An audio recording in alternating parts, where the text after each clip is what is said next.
This time on dangerous flights. I don't know what's going on. Where's that other piece? Panic at 22,000 feet. That's some angry looking. Icebreaker. This plane can't handle clear icing. Pete and Cory face down a king-size storm. Let's get down there hastily, okay? And Carrie and Marcio's single engine. I'm not comfortable being this far out of water, this low, with that engine not... Okay, I got it. Comes with an attitude.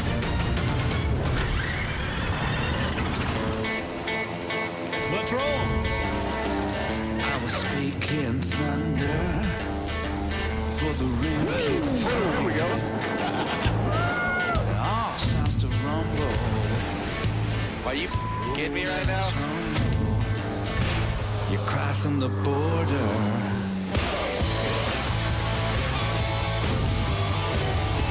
Where the devil won't go.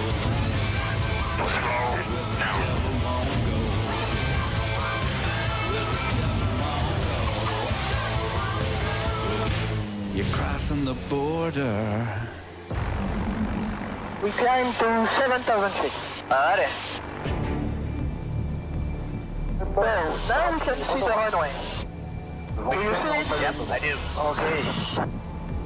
This is one of the shortest, steepest, most dangerous runways in the world.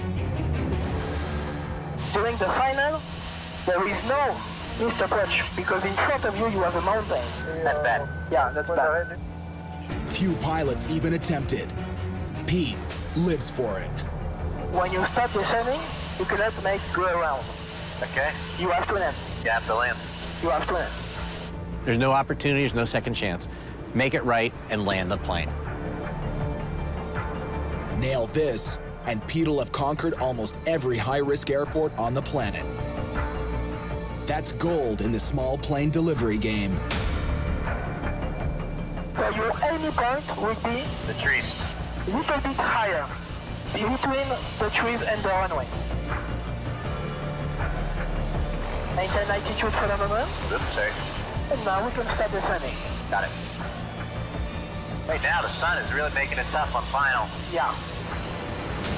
The airstrip's so steep, Pete needs full power, even after landing.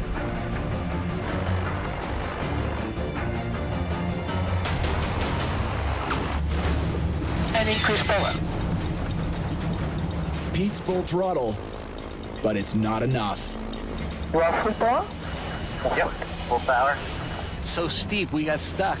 They had to help us push. If you're on approach and it doesn't go well, you hit a wall. Anybody can use advanced training to make them a better, safer pilot. I got the certificate, and I'm ready to go. Good thing, because Pete will have to attempt this landing without an instructor on his next job. That is a fun plane.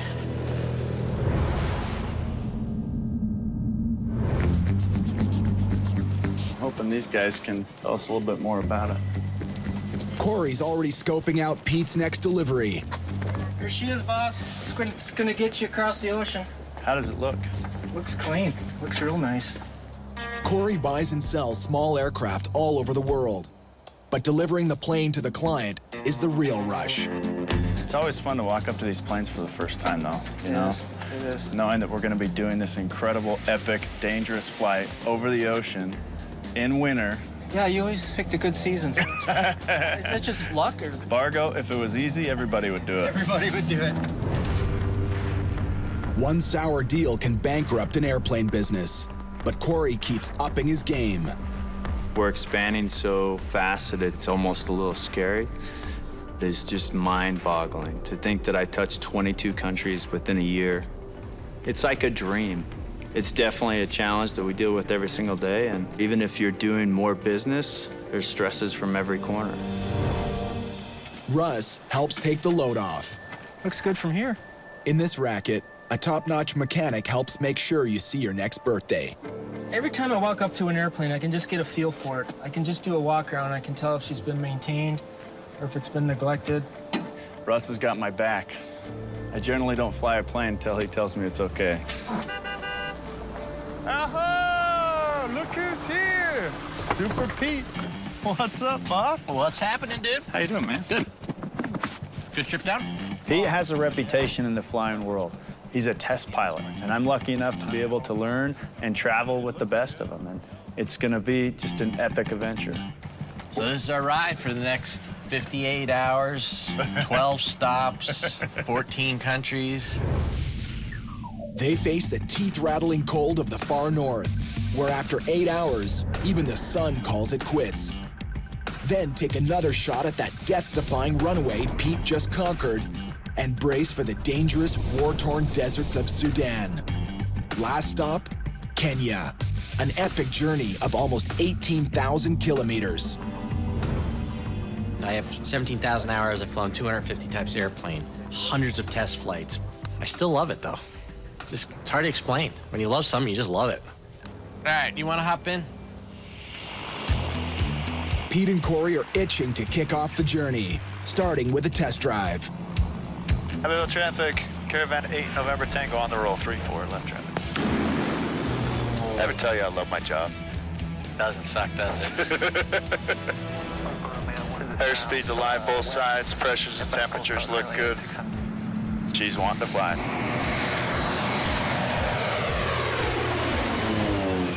Autopilot's working, boss. This 1990 Cessna Caravan is a slow ride, but it's got swagger. It's a very robust airplane. It has rugged landing gear, and it can carry a lot of weight. Well, I like what I see. Yeah, so far so good. But a used plane can hide some ugly scars. Abbeville traffic, Caravan 8 November Tango is downwind runway 34, gonna be a low flyby. To find them, you want to push the plane while you still have a runway around. Yank and bang, baby. Here we go, hold on.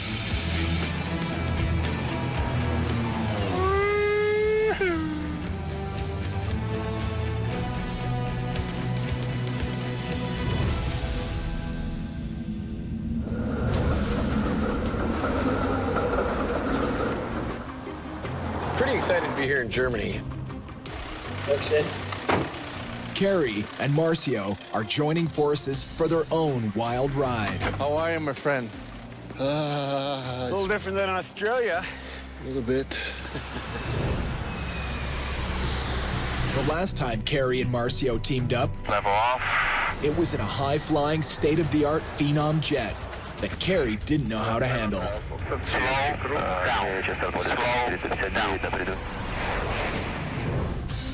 Last year, he was teaching me pretty much everything because I knew nothing about that plane. Roles are kind of reversed this time. He hasn't flown a propeller-driven airplane in a really long time.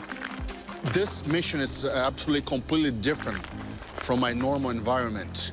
I've been flying all this big, enormous jets, but now I'm flying this little bitty Mosquito, you know, with one little propeller going. So we'll see how it goes. Don't worry, this is the warm part of the flight. It gets colder. We're going a lot further north. Marcio's also out of his element on the ground. You know, for a Brazilian guy like me. Whoa! Okay. Want to save his computer. Hold on. Gotta recuperate a little bit. Shake it up, puppy. You hit hard. It knocked the wind out of my lungs. See, your only experience up till now with ice is in drinks. That's right. When it's on the ground, That's it's right. dangerous. We don't do that. I don't know why people live here. I am bleeding, by the way. Oh, no. Great way to start a flight.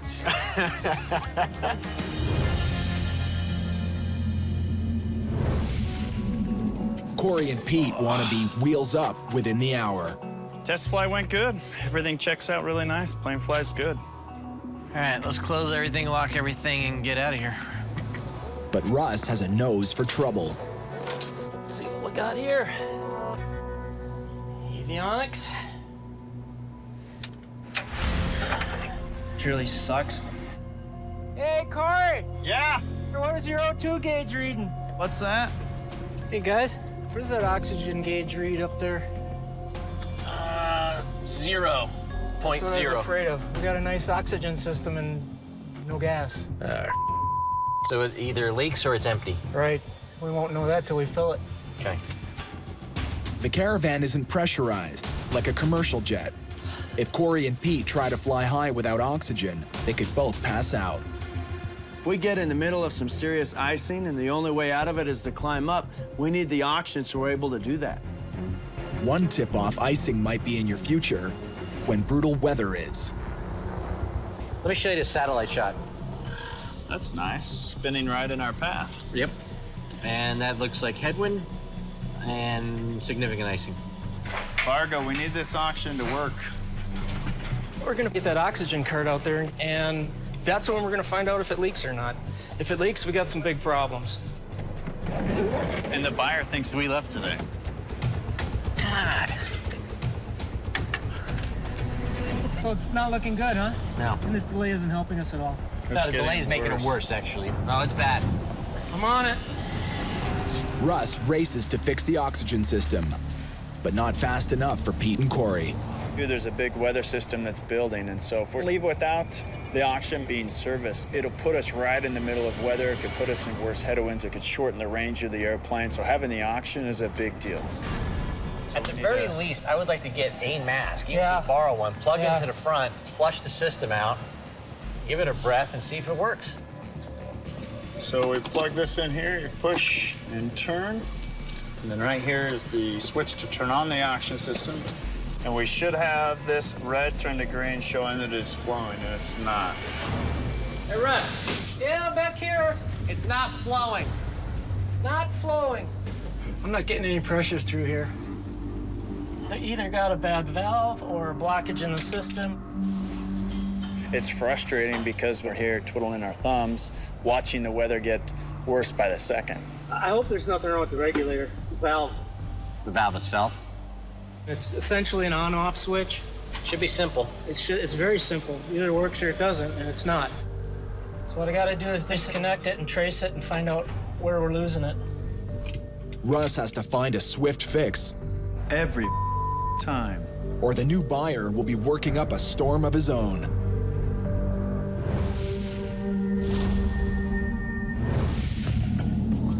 Is that it right there?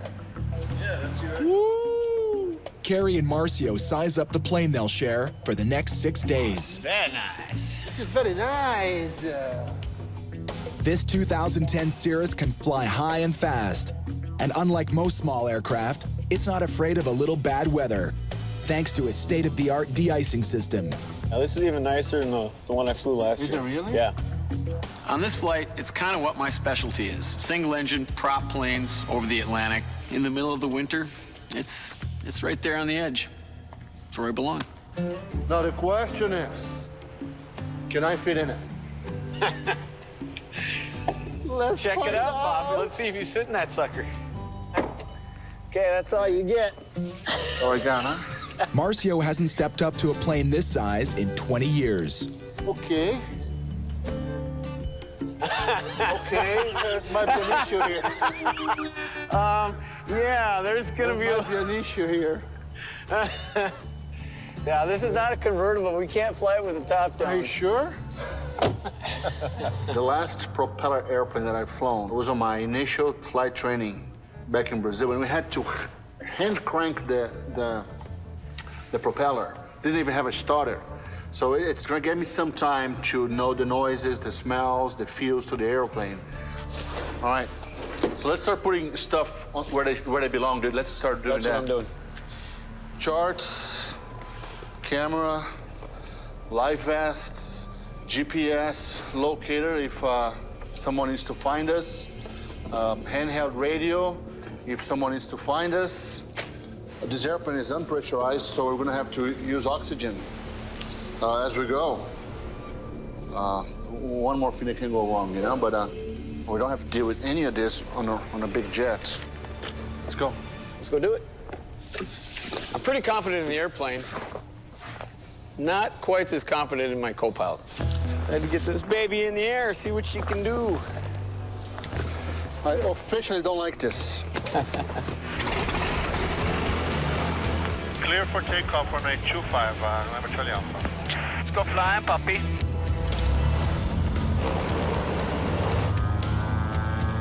Is alive. Live and kicking. Coming up to 70. Okay, here you go. Bring it up.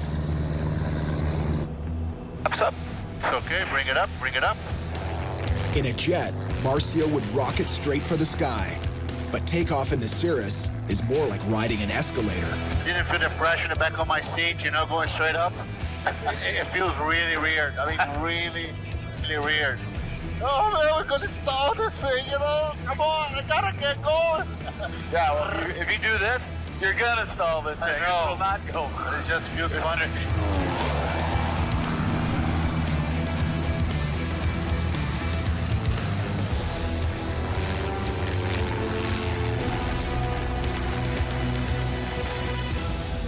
The Cirrus is slow at takeoff, Down to 4,000 feet, Charlie Alpha. but now it's hard to hold her back.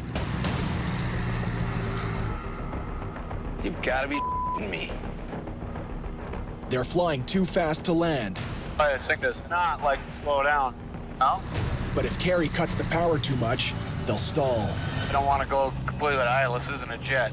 But it's too, No, we're freaking hauling ass. 30% power. I go below that, the engine starts running like hell. Really? The hell? Are you sure? Oh, here. Carrie bleeds off more power, and the engine threatens to quit. Hey, I'm disconnected here. I'll give me a little slip here to slow me down to lap speed. Carrie tries an old hand-flying trick. He banks the Cirrus to the right and pushes hard on the left rudder. That's it. All right, there we go. It creates drag on the plane, like a hockey player skidding to a stop. 500.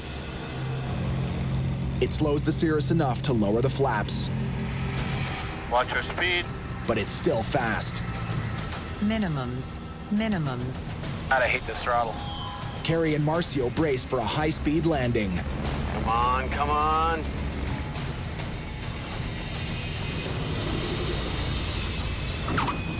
Just coming up. Push pumps off. It's gonna be just a little bit.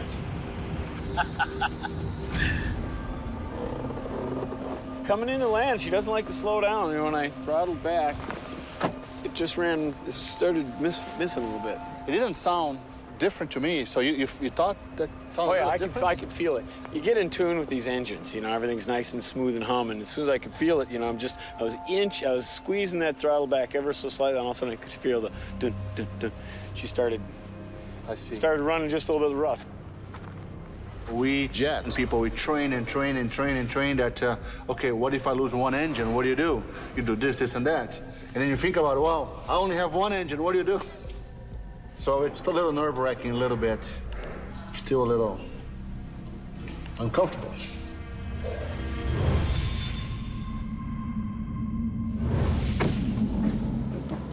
Cory and Pete are also on edge. Wow. That's nasty. This low, that's gonna be moving up the coast. When these two start overlapping, we're gonna see this low feed moisture to that cold front, and it's gonna look like this picture. Two storms are set to collide on their flight path. This low matures into a big tropical disaster, feeding all kinds of moisture in there. They have to leave in less than an hour. But we really need to go. Or they could be stuck here for days. This is good. But Russ has finally worked his magic. Who'd have thunk it? Stupid regulator valve. Guys awake? Fargo, what's going on? Well, I finally got some good news. We do? Yeah. The oxygen works. You fixed it? Yeah, we unseated the valve and now it's working fine. Sometimes it's the simple things that cause big problems. A valve was stuck, and Russ pried it loose. Your chariot awaits, boss. Nice job, buddy. Well, we try. So how did you finally break it loose? Well, we exercised the valve a little bit. It must have been inactive for so long that the valve just seated. So let's hop up there and give her a test. Okay, Bargo. Let's hope for some green Here it is. here. Red bad, green good. Oh! It's magic! We got oxygen. Smell it. Magic. Smell it. Smell it. Nice. Hit me. Come. I like it. Good job. That's those little things in their world.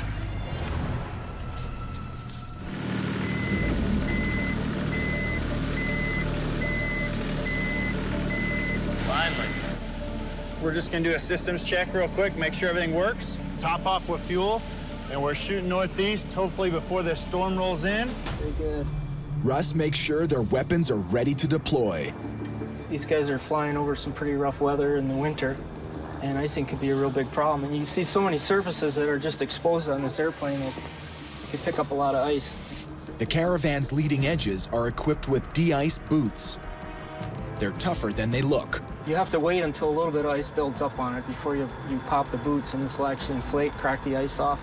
The ice goes off, and then you've got a nice clear airfoil again. You ready, boss? Yeah, man. Let's fuel up and get out of here. Let's hit it. I guess it's go time. This is always the heart-wrenching part of the job. You start second-guessing everything. Cory needs to strap in Let's brief it up. for a shakeup in the cockpit. 60 hours of flying, every weather scenario possible. Huge learning opportunity for you. I want you to fly like you're a captain. I want you to start thinking like you're a captain. I will push Cory 100% to be acting as the captain on this trip. Make the decision. Here's the weather. Figure it out.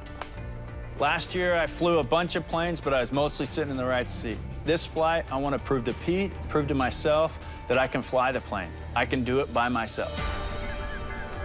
Cory knows how to fly a plane, but a captain needs razor-sharp focus, and that is going to be a challenge. My personal life definitely suffers. You know, I've been separated from my wife. I do the best I can, and when I'm with my kids, I try and spend some genuine time with them, but it's tough. Daddy.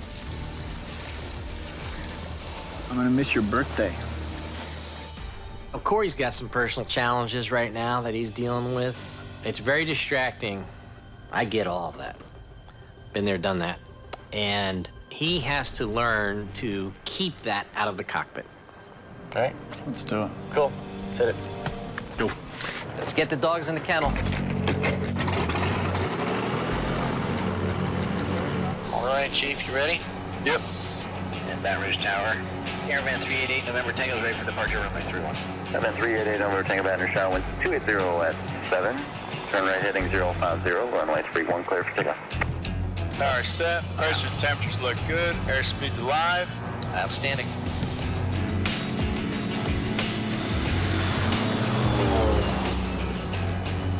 All right, you're clear right, clear on course. We're finally out. Baton Rouge, we're making tracks in the air. My first time flying a Caravan. The adventure is on. Awesome. I love it.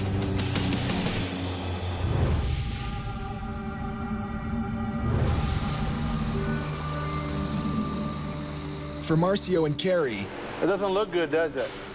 winter delivers a sucker punch. Stay here now? No. We're going to England. Yeah, when? Soon. No? What's gonna happen? Snow. It's gonna get worse? It'll close the runway? How long do we have? Now, I would say around 30 minutes. We have about 30 minutes, all right.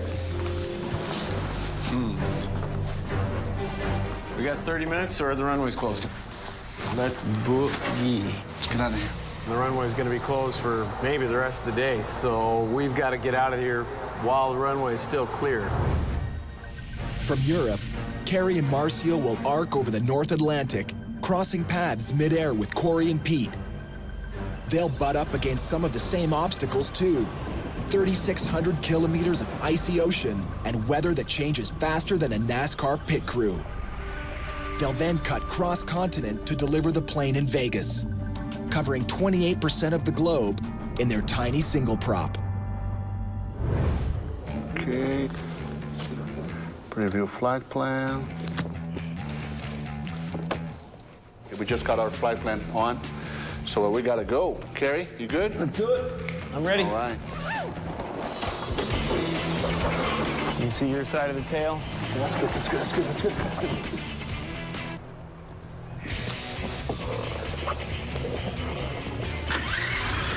Say something. Check. Okay, there you go. I can't hardly see the taxiway here. Hello, Hula Girl. How have you been? Ready for another crazy adventure? November 537 Charlie Alpha, ready for departure. Runway 07, cleared for takeoff. Bye. Thanks for help. November 537 Charlie Alpha. Your engine's up. Looking good. Everything on the green. Speed's alive. Alive. 80 knots. Go ahead and rotate. Coming up. Engine instruments still in the green. That vibration. I don't know. Don't like it. This vibration. That is not good. I think it is. Engine. Huh? It's the engine. But it's not doing anything. No.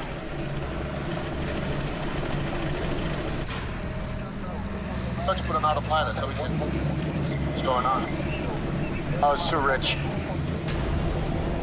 Cory thinks the engine is choking on too much gas, so he cuts back on the flow. Our fuel flow was way above what it was supposed to be. So that's what was running so hot. I mean, that's what that roughness was. The engine is purring now, and they climb to 20,000 feet. Oxygen required. Wow, that's cool. Let's do that. Flying high, the Cirrus can go faster using less fuel, but the thin air makes it tough to breathe. How much you put in it? I'm just gonna give it like the first notch, just so I can feel it. Winner, November 537 Charlie Alpha, requesting higher, 220. November 537 Charlie Alpha, climb flight level 220. Climb 220, Charlie Alpha. As the Cirrus climbs to a higher altitude, the oxygen level takes another dive. Radar on November 537 Charlie Alpha, flight level 220. And suddenly, so does Marcio.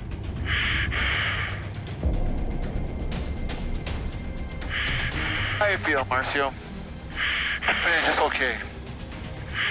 Great. When your brain is starved for oxygen, feeling not great comes just before passing out. You know what I should do? Maybe change the mouse. I was gonna say. Well, let's do that. And I'm off one for a second, okay? Don't unscrew yet. When you're flying this high, sometimes the nose pieces won't get you the oxygen sufficiently, so I'll switch to the mask and hopefully that'll give a high enough flow.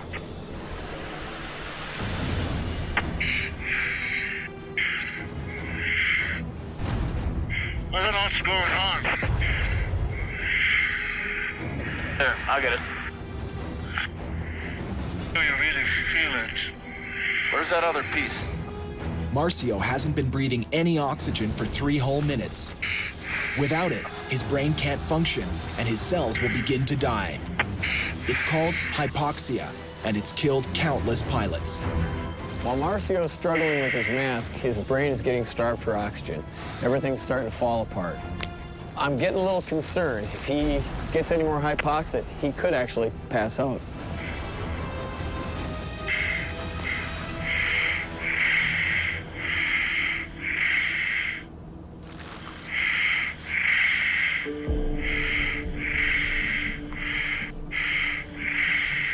Feeling all right, Marcio.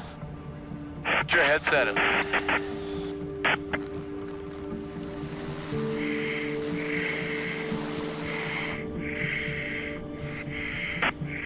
Feeling a little better? Yeah, you were off oxygen for a little while. That probably was hard on you. 22,000 is no joke, man. I thought I was about to pass out. I was getting almost a little panic. A bit panicky? It's just like you get the air, but there's no oxygen. My thought process was slow, really slow, and I tried to figure this out, and you can't figure it out. I know, man. I could see it. You couldn't figure out. It's like a puzzle, and you're like, I don't know what's going on anymore. Man, this was messed up. Could you imagine if you were by yourself trying to do that? Switching it over, and all of a sudden you get hypoxia. That's it, you're done. Spawn 901, hello, right? A dead man. Wow. Hey, you might have a nice little headache this evening from that adventure. I'm glad you're back. I need my Marcio to help me fly the airplane, you know.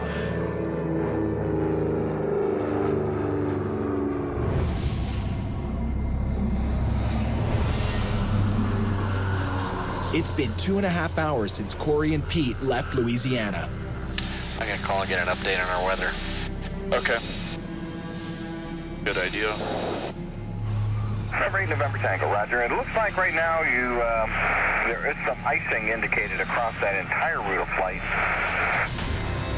2 storms up ahead threaten to box them in. It almost looks like we're like right on the verge of being in it. Yeah. Because look, there's moisture. Probably should get above those clouds. Yeah, we need to get above. 4 hours ahead over New England, the storms are colliding into a mega blizzard, so destructive, authorities declare a state of emergency. Millions are bracing for hurricane winds and record snowfall.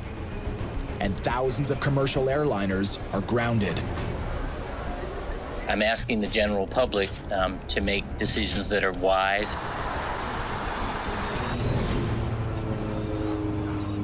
I think we're in it, boss. Okay, let's climb. Atlanta, 388 November Tango. We're gonna climb another 1,000 feet, 13.5. Cory's training to be a captain. He needs to focus as he navigates his first major storm. Would you mind take the controls for a sec so I can try and calm my son before he goes to bed? Yeah, got it. Hey, buddy, what are you doing? I'm in the airplane flying right now, but I wanted to call you before you went to bed. There's a saying among pilots: if you can't leave your worries at home, stay home. Cory, flip the ice light. Flip on the ice light. I'm proud of you, buddy. Well, have a good night, and tell Brenna that I love her when she wakes up, okay? Outside the cockpit, the storm is bumping up against the caravan. Right on the verge of it snowing. So we're doing what we can to get there as quick as possible. Think the clouds are gonna come up, or do you think we're gonna stay on top of this? I don't want us flying into ice right now. Thank you. I need to go a little higher to get over this next bowl. So I think we'll be hitting the bottle. Oxygen bottle, that is. All right, where's our oxygen mask? The temperature we're at, there would be massive icing down below. But we're picking up light icing right now. Would you like to go higher, sir? Yeah, let's climb some. The caravan is rated to go into icing conditions, but it does not handle ice well. Ice will kill you. Ice, when it accumulates, it will stop the airplane from flying. It doesn't matter how much power you have. Make that climb a little faster. Coming up. What we got up there? Let me see. Picking up just a little. Oh, yeah. Pete and Cory are losing the battle against the ice. How you look on your side, boss? Me. It's a problem.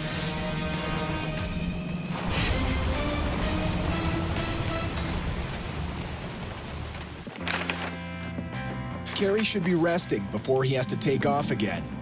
Instead, he's lining up his next job. Hey, Claire. Hey, Ned. What's up? Claire McCauley is a student in Wisconsin. She's also a pilot, hell-bent to ferry fly. Were you able to get away for those dates that I sent you for this Uruguay trip? Like, is there any way you can push it back? Because that's when my finals are. Like, There's no way you can take them early or something like that? Talk to your professors? no. I already tried asking my Spanish teacher if I could take it early, and she said no.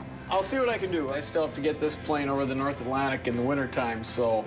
Well, delay that trip or something. I don't know. Just push it back. I really want to go. Oh, I know.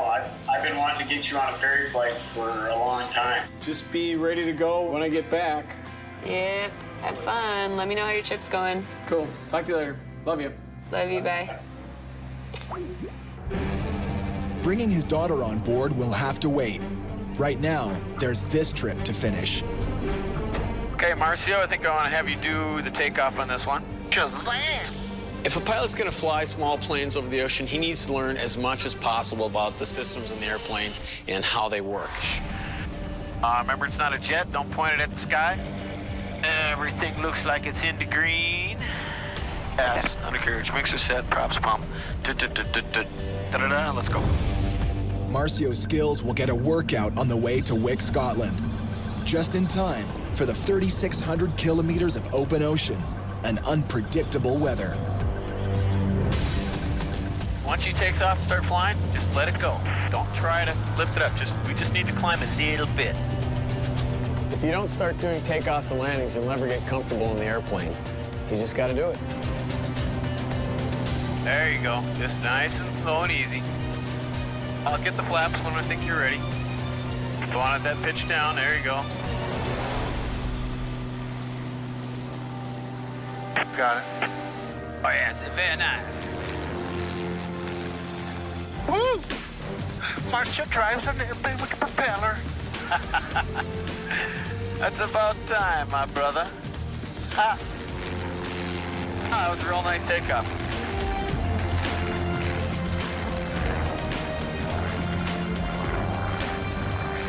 A lot of these propeller guys, they look at us a little different. They just think that we are just maybe too comfortable.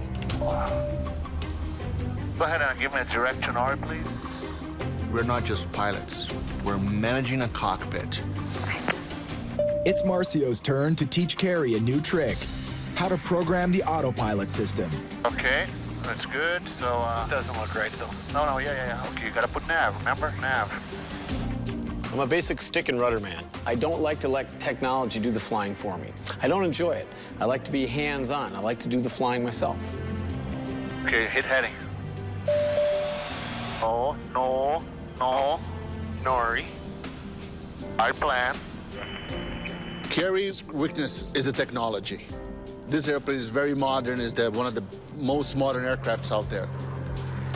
Marcio has faith in technology, and he's determined to pull old-school Carrie into the modern world. You know, enough of this hand-flying nonsense. You cannot be flying this and looking at that and dealing with the radios. Yeah, but you already know how to run this flight management system. What you need practice is flying this airplane. Marcio's more of a typical jet pilot than I am. He doesn't really know that much about the actual mechanics of the airplane. So once they get to altitude, they hit the autopilot, and they really have nothing to do until they get to their destination. That's not what this flight's going to be at all. The airplane wants the pitot heat. What's with you and your pitot heat when we're not needing? Because this thing, it gives you a message, see? I don't want a busy screen if something goes really wrong. The plane's computer takes the better safe than sorry approach, like telling pilots to warm up the pitot, the instrument that monitors airspeed. Carrie doesn't want an electronic chaperone. No, you should put your pitot heat on because I'm the computer and I know best. I want this thing to be clean because if we have something that is bad, it's going to show up here. I don't use electricity I don't need, so I never turn the pitot heat on unless I'm in icing condition. Honestly speaking, Carrie's in command, but I'm the boss. So I'll let him do whatever he wants to do until he crosses my comfort zone. Just put it on even though we don't need it. The airplane doesn't get unhappy.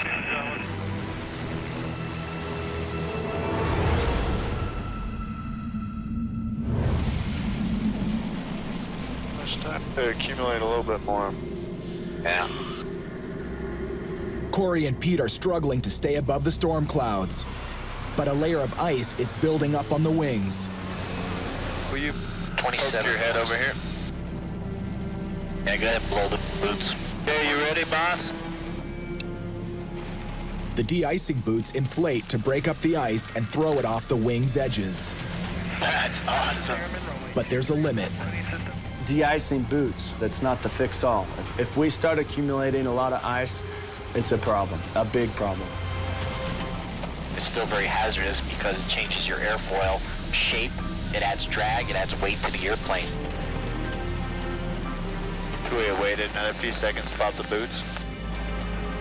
Blowing the boots just buys you a little time. And the ice can accumulate faster than those boots can blow it off, and then you die.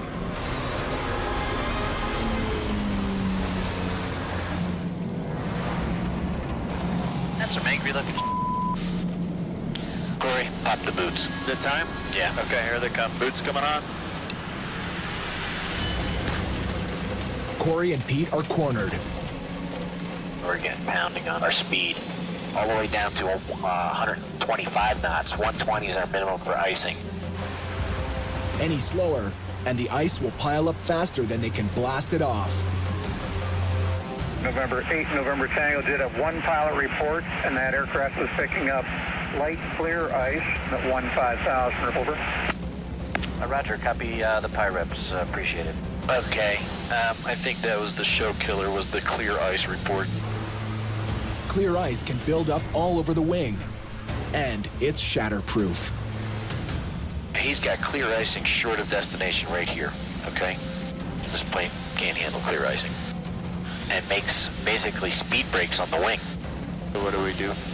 We're not gonna risk our lives. We descend into clear icing, that's gonna be an emergency. Pete makes the call. Yeah, let's get down there kind of hastily, okay? Okay.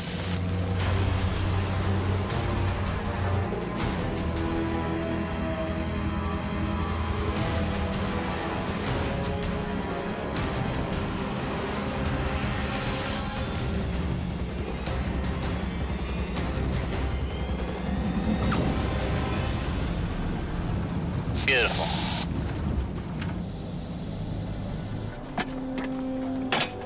Well, we made it. That was a day of professional flying. That wasn't for the amateurs. We still got ice. Ice that we picked up coming in. You know, there's chunks of it. We lucked out. It's not even snowing yet here. It was snowing like, what, 10 miles out? The forecast shows a huge storm coming in, calling for a couple feet. We probably are going to be stuck here for a couple days.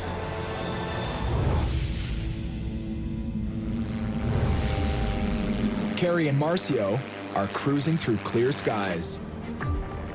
Wow, this is crazy. It's gorgeous. Finally, jet-loving Marcio can see why Cory prizes his prop planes. Flying down below here, it's so much cooler to see the scenery, you know? The jets, I'm always flying so high. You lose all this. I mean, that's got to be one of the Scottish locks. I wonder if that's Loch Ness. Very fortunate today, my friend. Luck is on our side.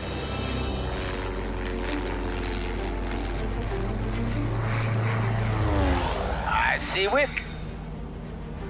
Wick approach, November 537 Charlie Alpha, passing 5.8 and 18 miles out. Wick approach, good afternoon, information Bravo currents, runway 31, join report left base. Roger, 7 Charlie Alpha. Okay, gas on the foliage tank, undercarriage downwelted. Man, this engine... No, I think we're doing something wrong. I know. The engine is acting up again, and the airport is still 30 kilometers away. Take control manually. I'm not comfortable being this far out of water, this low, with that engine not... Okay, I got it. What we're planning for now is that stopping at any second. Wick 7 Charlie Alpha, we've got a rough running engine. We're going to take it in close. Bring 7 Charlie Alpha, roger, this understood. Need to declare an emergency.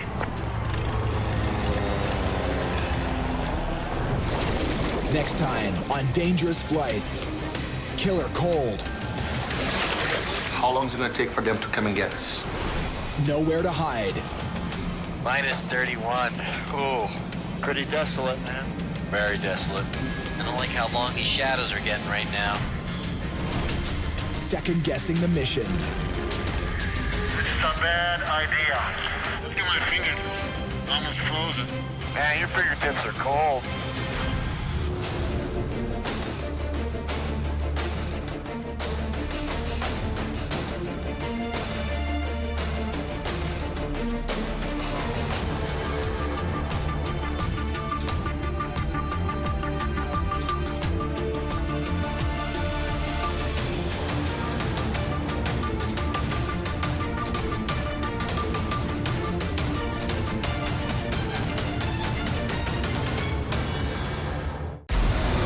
This time on dangerous flights. That's some very disturbing news. Grounded in the far north. There is a very good chance that we might have to go back to Europe. Oh, God, this is gross. Cory's left holding the bag. Somebody better call a plumber. Get him up over the North Atlantic Ocean at 14,000 feet. And a last-minute power struggle. You're high and fast. Don't sink. No.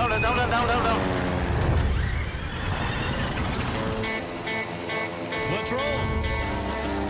I was speaking thunder for the rain keep falling. Here we go.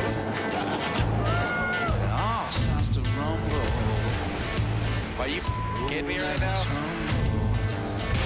You're crossing the border.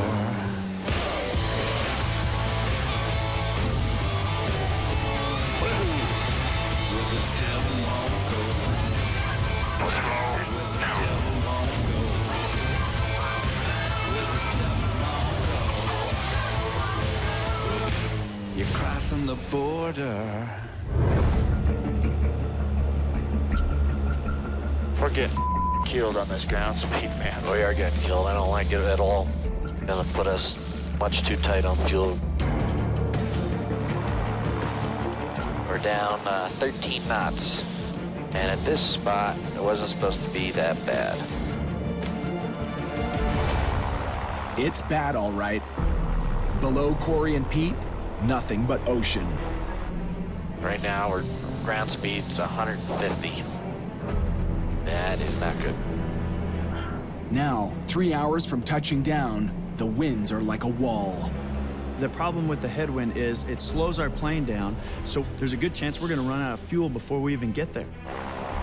They call it the caravan. It is like a minivan. You put everything in it, all the kids, the soccer mom, and it's very slow. Part of the problem with the Caravan speed is that you're in the weather longer, and you have more opportunity to have bad things happen because you're so slow. A little altitude might give them some speed. Winds are worse than predicted. The winds are supposed to be less in our face the higher we go, and we need to put some fuel back in this tank. Roger, we'll report flight level 140. Let's see what we get.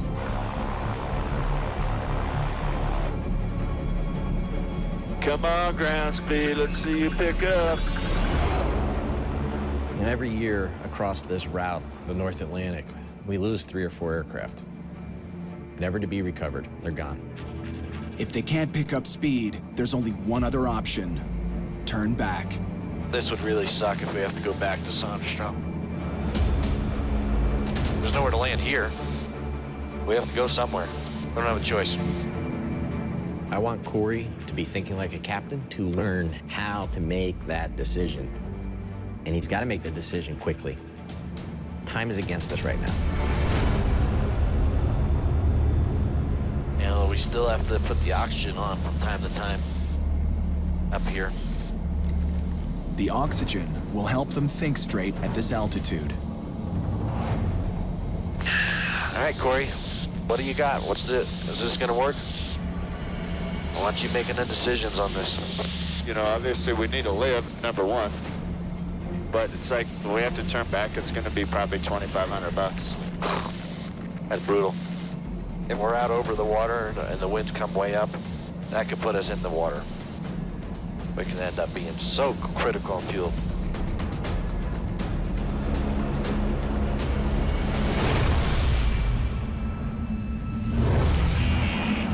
The wind that's hammering Cory and Pete is also messing with the other 2 air jockeys.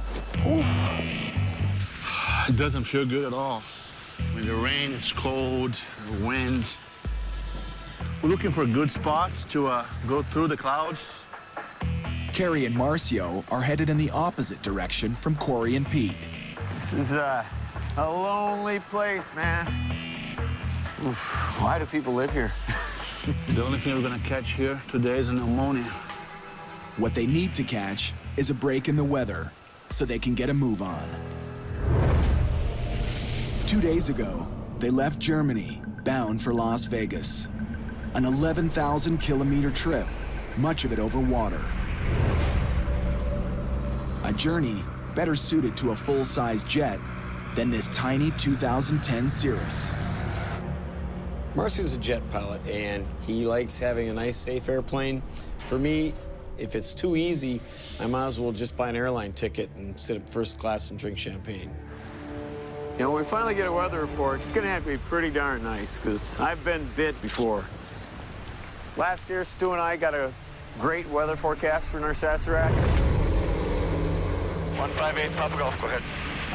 We got to within 90 miles, and they closed the airport due to bad weather. Throttle back. Throttle back right now. North Saserac's probably one of the most dangerous airports in the world to fly to because it's so far away from any other airports. If it gets closed down due to weather and you don't have the gas to go someplace else, you're kind of screwed. You're landing there whether you want it or not. You're either landing there or crashing there. You're landing or crashing one way or the other. You're going to end up on the ground. No report yet.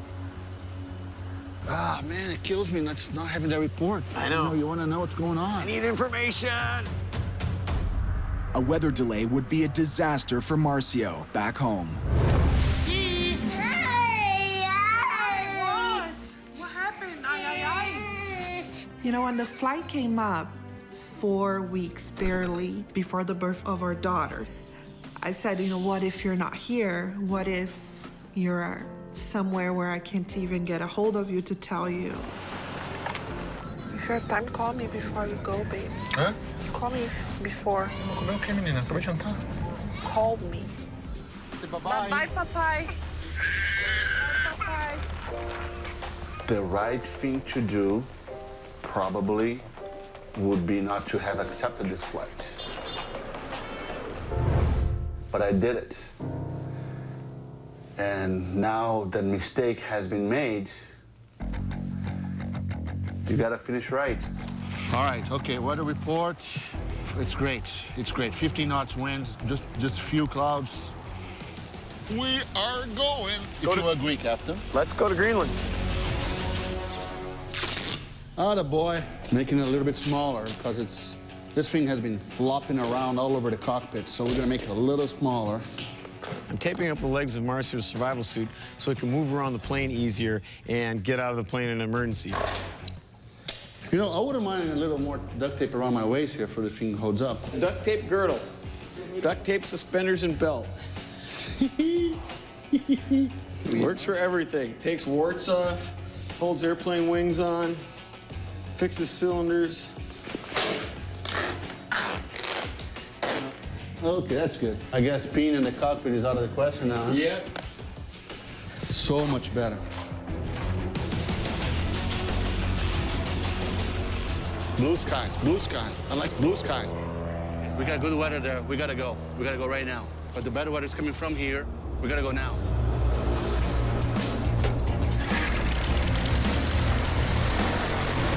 Jet parameters look good. Are you doing this takeoff? Yep. Okay. Oh boy, here we go. The power. About 95. Go ahead. It's coming up 100.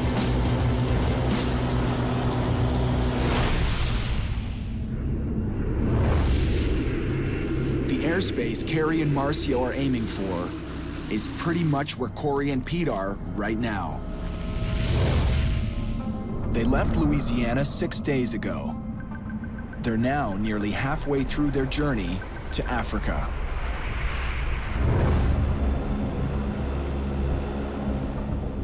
All right, Cory, we're coming up on the point of no return. Cory has to decide. Keep bucking against the wind and risk running out of gas, This decision's right on the line. or turn back and take a huge hit to his bottom line. We said 25 knots is our max headwind component that we can do this trip. And we're at 25 knots. Yeah, this is a serious decision that has to be made. I mean, this is the captain's job, is making these critical decisions, though the flight safety is not affected. And you gotta be right. Okay, headwind is down to 15 knot headwind. As of right now, I have an hour reserved to get into Iceland. I want to go direct to Iceland. I'm convinced. Right, good. All right, here we go. All right, let's do it. But now, Cory faces a new kind of pressure. All right, boss, I think I lost the bet. What's the matter? Well, before I put on my survival Gumby suit. Yeah. Oh! You gotta pee, don't you? I don't think I'm gonna make it another 2.5 hours. I knew I shouldn't have had that coffee before I took off. Good luck, kid. We're all counting on you. Making my way back to the VIP restroom. The caravan's a little bit better than most. We do have a relief tube. We have to go through. The back of the plane, it's got a little hose that pulls out with a small kind of funnel-looking thing, and you can pee into it, and then it just goes out the bottom of the plane. Whoa. How's the peeing going, Cory? Whoopsie, little turbulence. Sorry, buddy. Pete, we got a little situation. It's negative 22 out there, and this line is just frozen. I've never had this happen. Somebody better call a plumber. Get him up over the North Atlantic Ocean at 14,000 feet. Oh, God, this is gross. What the hell's he doing? Line is frozen. Take a coat hanger down there. If the line is frozen and all my piss is stuck in this damn thing, it's the whole line is frozen. I'm making progress. Oh, God, this is gross. Come on, baby, go, go, go, go! Yeah! Oh, this is freaking gross. Oh, my God. Oh, God. It's not all glamorous sometimes, having frozen piss down a line.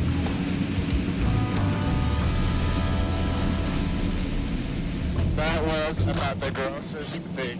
So I'm sitting here with this cup in the air, full of my urine, trying not to spill on me. I put some on your jacket, but not on me. That good. And then I had to massage the whole line, the whole way down.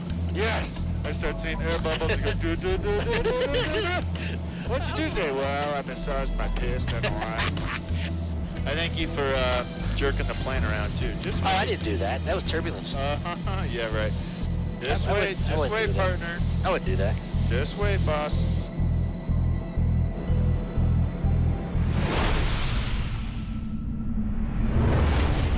$110, $120 on that hole right there. I think that hole's gonna be harder to hit than you thought. Oh no, it's fine. Hey. The clouds ahead pack a punch. Ice. Enough to bring down this small plane. Just kind of come out a little bit right, get some more climb up here. Yeah. And we can come. Marcio looks for any way into clear skies. Or can I do this? Fly this part? No, let me do it. Okay. It's gonna go right up there. It'll be all right. Trying to get through a hole in the clouds to get up above them is a tricky thing in a small piston plane. In a jet, you just point the nose up and it goes up. No, you go ahead. It's gonna be making ash turns here. See, if you do too much like that, it kills your speed. It's not like in a jet where you've got all that excess power. This, you know, you just your climb rate is a little baby bird, and you have to be careful. Big departure, November 537 Charlie. The hole in the clouds is closing fast. Are you going this way? I think that's your hole. I insisted on doing it because I want to have the experience. And if I just look at him doing it, it's okay, but it's not the same.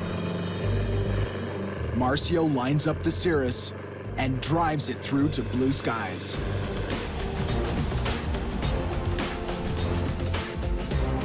There's some sky.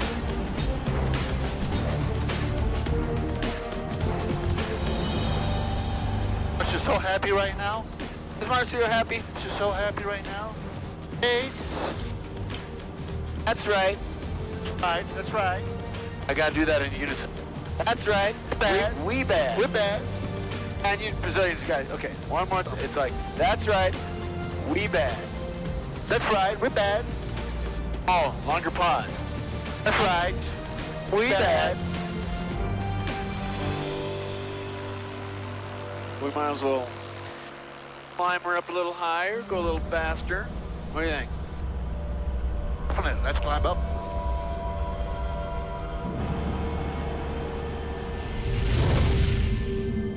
They're headed for Greenland, more than 1,000 kilometers, almost all of it over frozen ocean.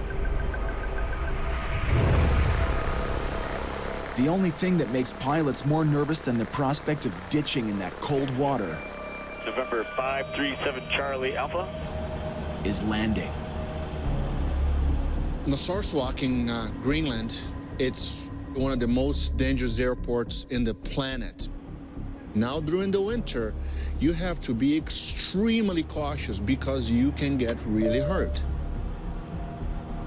We're descending through these mountains under this fjord. So we gotta come in between these two mountains. That's what makes this airport one of the 10 most dangerous in the world. Don't hit that mountain. Don't hit that mountain. Don't hit that mountain. Don't hit that mountain. Oh, this is bad. 7 Charlie Alpha, roger.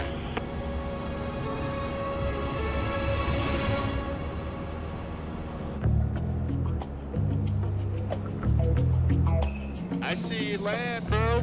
Yes, you do. I see Iceland. Here we come. So, Cory, we're taking the suits off because we are in range of the shoreline. Oh, thank God.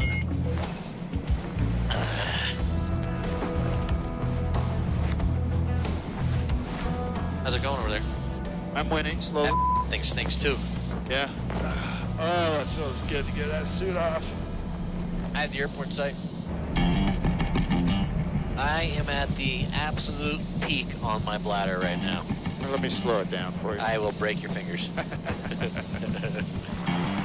Reduce speed if possible. You're number 4 behind the Diamond, downwind runway 19er.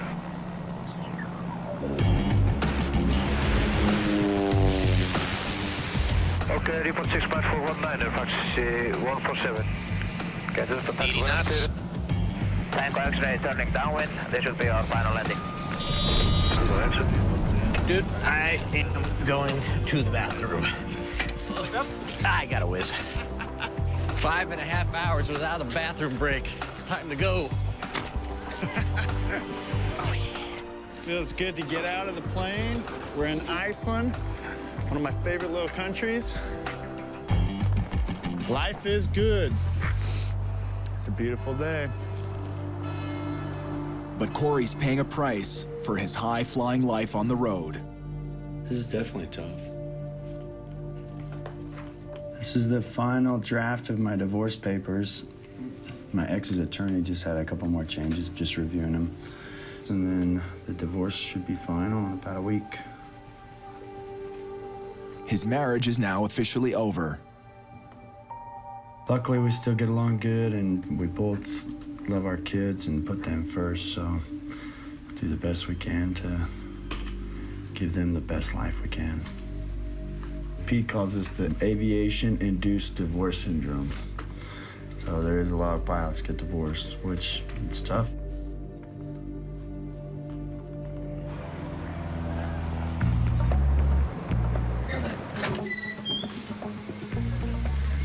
Hello. Hi. Peter.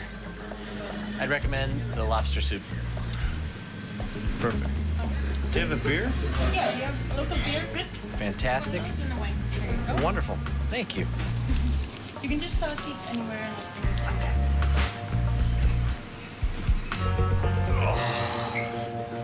After a hard day of sitting, nothing I'd rather do than sit more.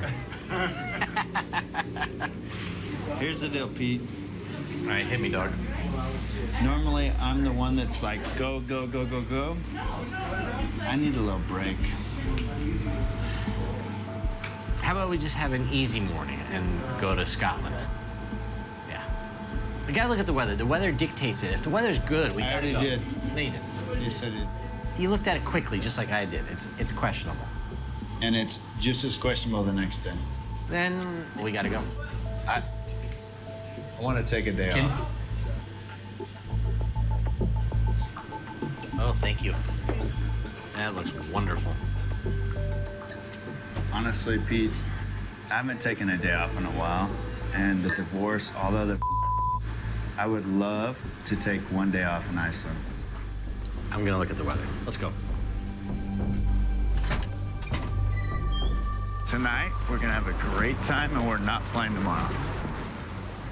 Iceland, Iceland, Iceland.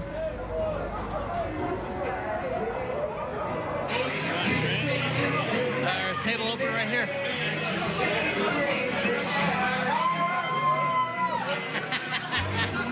What's up, brother? Peter. Nice to meet you. Nice to meet you. Peter?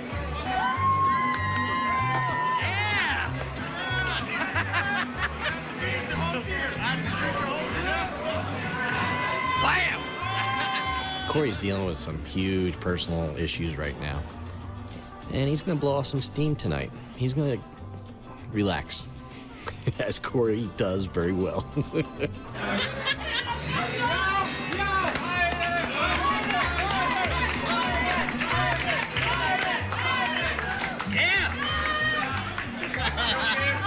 Yeah, we're not flying tomorrow. That is a clear and evident fact. Tomorrow is a day off. We are not going to be going anywhere.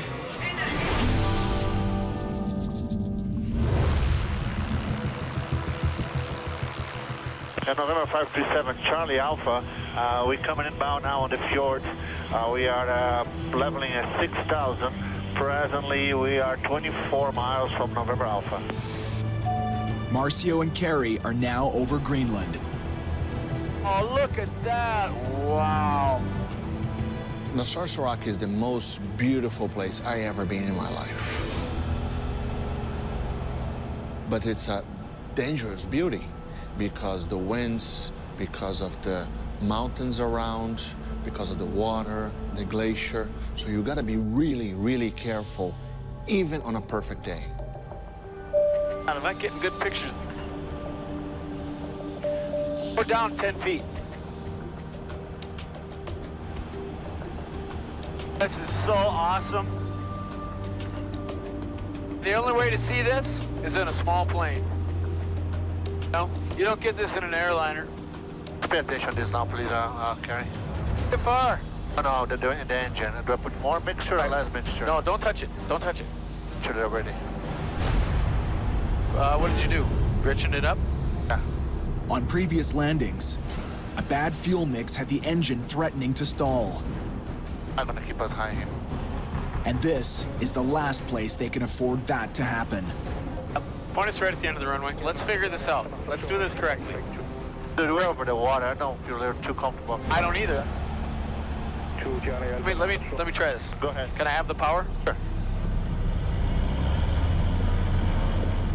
All right, well, let's see here. Start with more power.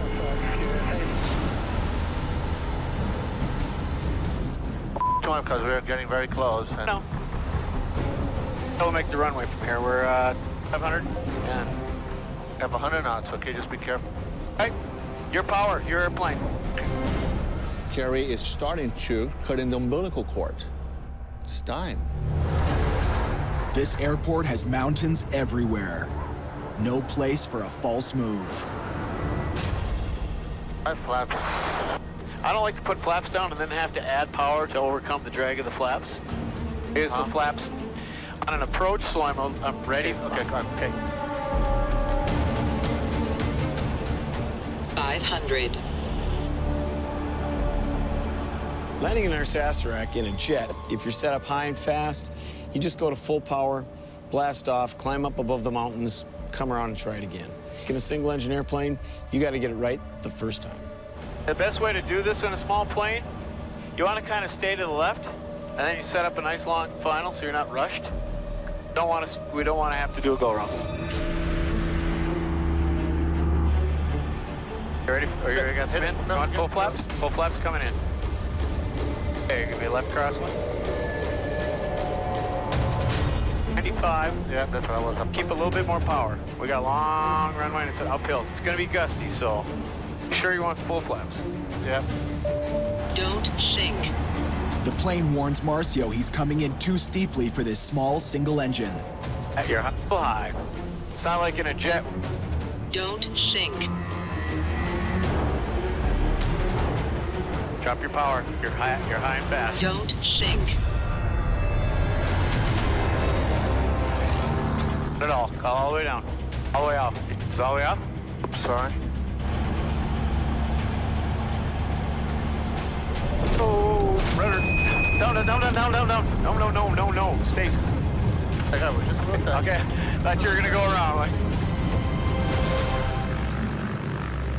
When he bounced, his hand kind of instinctively advanced the throttles just a little, and I brought him back because this isn't an airport you do go around. Once you're in the landing phase, you're in the landing phase. 32 Marcelo, waiting for you at taxiway. But what you didn't really have is you didn't have quite enough left rudder. We were a bit off. If Kerry wants to grab the controls because I'm not doing exactly the way he wants it, hey, I have the confidence that I am within the limits. But if he wants to grab it, sure, go ahead. Make yourself happy. Go ahead and grab the controls. I don't care. You are clear to extricate yourself. Woo, let's go.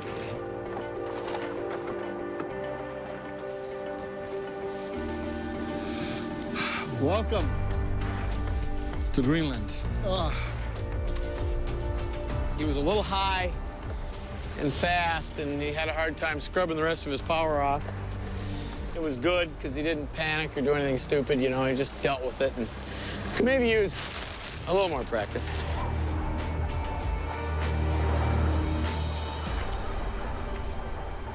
Oh, this is sweet. So we're here, and what else could go wrong, right? Can't imagine what.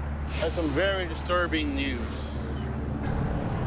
Someone forgot to file some paperwork in Europe to export the airplane. There is a very good chance that we might have to go back to Europe. You ought to be The company that hired Marcio and Kerry to deliver the Cirrus to Las Vegas messed up. I have no words to describe what I'm feeling right now. A missing customs form could send them back to Iceland. As of right now, the bill that they have to pay if we don't do that, as of right now, is $120,000. I told them I charged $60 to go back. We're 2/3 of the way across the North Atlantic. This is scary and dangerous stuff. You don't just go flying back and forth for the hell of it because somebody got this pass.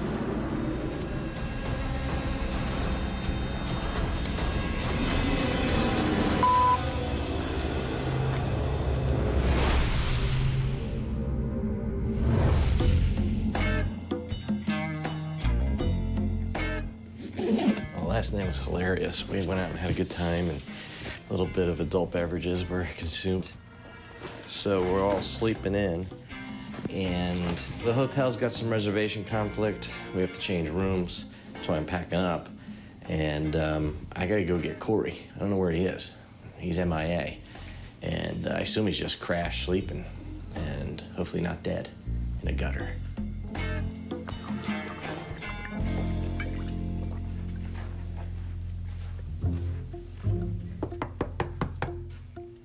CB.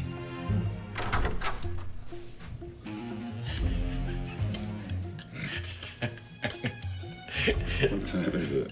It's late, and we have to leave.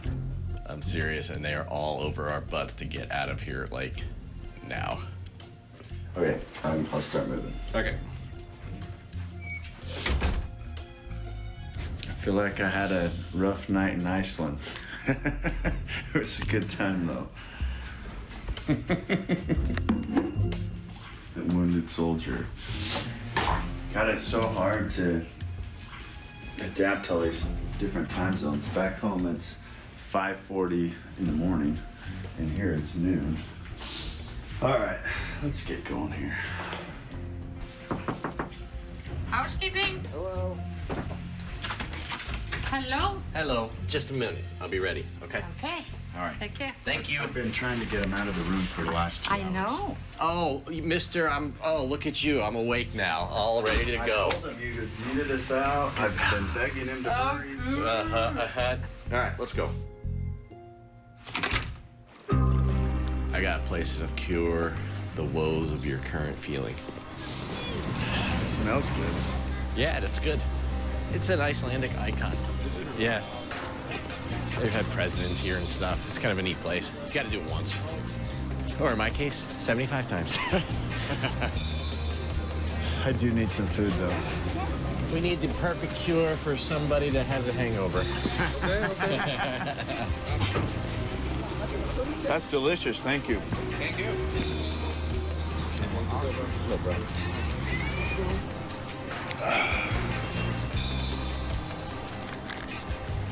Well, we lost today. And I needed that. I needed a little break last night. Indeed. And tonight. Just kidding.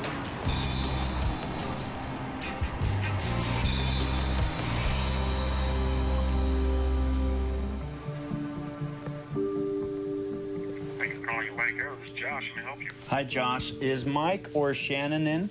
Yeah, Thank you. let me see what I can do. Let me take your number in case I have to get him to call you back. Okay, I'm in Iceland right now, so I don't know if my phone's gonna work. Making deals in random hotel rooms is all part of running a ferry flying business. Cory's struggling to keep an important deal afloat. Dude, my citation deal's falling apart. The Ultra? Yeah.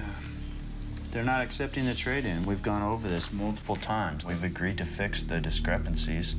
This is ridiculous. And of course, I'm stuck in Iceland and can't handle it. I know the feeling. Trying to run a business out of a suitcase is very difficult. It is difficult to balance Cory the businessman and Cory the pilot when I'm on the road. Right now, I've got a really big jet deal that's fallen apart, one that I thought that was solid, and now we're running into some issues, and it's hard for me to handle these type of problems when I'm halfway around the other side of the world, different time zones, and I can't get in face-to-face and help solve the problem. Hey, Cory, how are you? I'm just in Iceland. It's getting late here, so I just wanted to follow up with you real quick. They're rejecting the airplane right now, and I'm trying to figure out why. I don't understand it.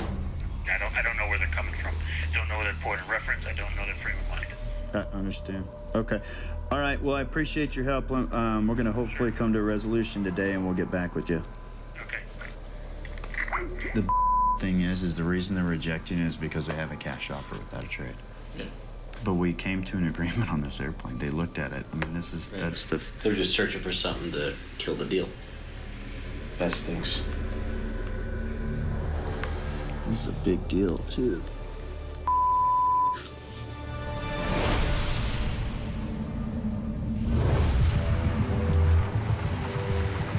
We have an issue with customs. It can only leave Europe after we complete some special paperwork. So unfortunately, you have to stay in Iceland, we are in Greenland, for 2 more days. I'm really sorry. I'm sure he is. This bureaucratic headwind could force them to backtrack more than 1,000 kilometers. It's just completely open up in the air. Nothing to say. You know, it was, fantastic move. Marcio's in real trouble now. If I tell this to my wife, she'll have a heart attack. She'll have the babe right there in the bed, right there. Let's wait and see. I'm gonna make a few phone calls. It's still 4 o'clock in Europe. And Carrie has a call to make too, to his 18-year-old daughter, Claire. Hello? Claire has her pilot's license. I've arranged to have her come with me on my next ferry flight out of South America. But now I've got to tell her this might be delayed and that might nix the flight. Well, the good news, we made it to Greenland. We're here in Greenland. But they forgot to sign some customs declaration paperwork. And we might have to fly the plane back to Iceland to take care of it. So basically, you're just stuck in Greenland right now? This could easily put our trip back a week. Or 2 or 3, who knows? So the main problem is, A, gonna miss Christmas, and B, I'm probably not gonna even make it back to classes before next semester starts. For now, plan on missing a couple days. Go talk to your professors, see what you can do. Beg, plead, whatever. All right? All right. Thanks for the news. Have fun. Good luck. Love you. Bye.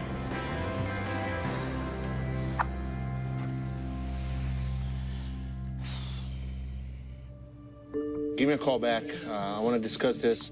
The weather's going to close here pretty soon, and it's going to be hard to fly over. No one picks up the phone now. I'm sure they don't want to talk to me because they know what's coming. Well, that's pretty much guaranteeing we're not leaving here tonight. That's a fact. I'm hungry. Go eat. Gentlemen, good to see you again. How are you? This is Marcio. Hans. Hi, Hans. Hans runs this little airport. He's used to helping stranded pilots. Listen, tonight you can come over eat at our place. Oh, that we don't have to do, man. That's Shouldn't be any problem. We're going to have lamb and stuff like that tonight. Cool, that'd be awesome. Appreciate that. Whee! Faster! I'm flying. It's like I'm flying an airplane. His house is the blue house right there. Hey, Hans. Welcome to my humble house. Yeah. Oh, this is a great place you got here. Part of what I love about being a ferry pilot is going to small places like this and getting to know the actual people. You know, it's something you can't do if you're just a tourist, a tour bus, and they don't take you to people's actual homes and have their actual food. The actual food in Hans's house isn't anything the Brazilian Marcio has ever seen before. The black is the dry meat of a whale. Uh-huh. And this is whale skin. Okay. And So you eat the skin and the fat? Yeah. Okay. A small blubber. Do you call it blubber? Yeah, Okay. clever. Yeah. It doesn't smell very nice, but it tastes different when you taste it. I'm a vegan, so... Now you're a vegan. Now you're a vegan. Marcio's a Brazilian vegan, which basically means he's not a vegan. Okay. Oh, it's very strong. This is very strong. I can smell from here. So what is this Seal thing again? stuff. That is seal juice. Seal blubber juice. All right. There you go. It's only been buried in the ground 2 months, Marcio. I'm sure it's fine. What if I don't like it? Just swallow. Yeah?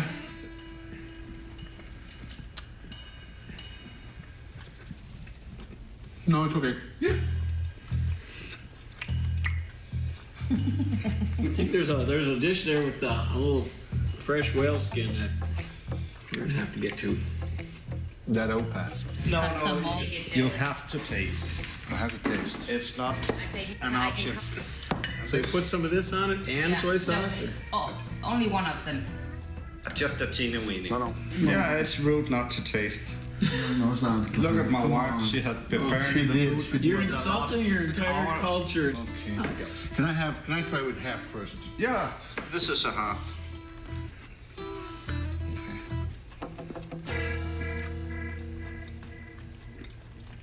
That's good. Yeah. Told you so.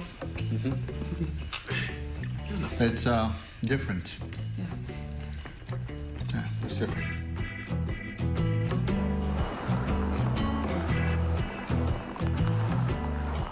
That wasn't too bad. Oh, go yourself.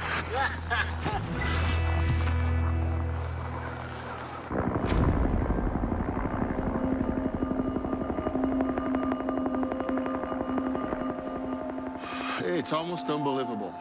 Everything was clicking like a Swiss watch. And suddenly, bang. You know, and it's at the worst possible place.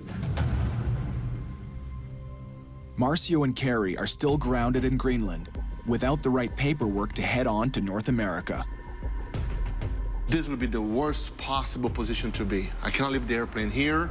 I don't want to go back to Europe. I cannot take it to Canada. I hate watching good weather go by.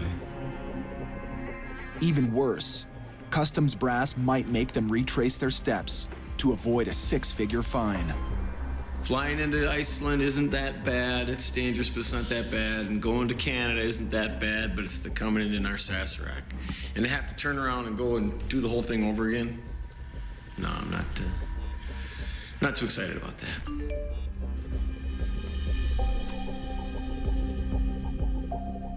Interesting. Marcio, you can continue to the United States. No way. And that's it. And that's it? 1, 2, 3, 4, 5 words. That's all I need. Let's go. This is awesome. I thought we were screwed for sure. Yeah, and you know, the baby comes out in less than a week, so we gotta get going.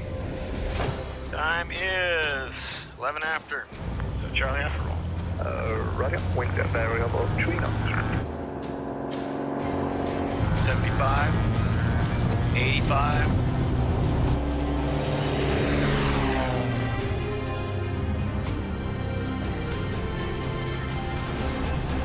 Ah, what a gorgeous day.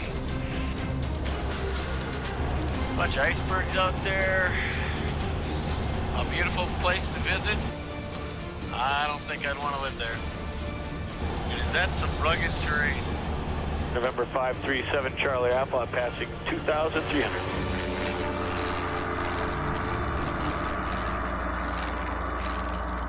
I'm off the ranges for a second. Marcio's already shown that he needs plenty of oxygen. And now Carey sees a potential problem. Right now we're running a little on oxygen. We need to make this crossing at 24,000 feet. So I'm delaying going on oxygen for a little while, try to stretch our oxygen supply. So far, I'm not hypoxic. A pilot doesn't always know he's getting hypoxia. All of a sudden, he just gets a state of euphoria. He seems that everything's going great. He's happy. He's having a great time. Love you.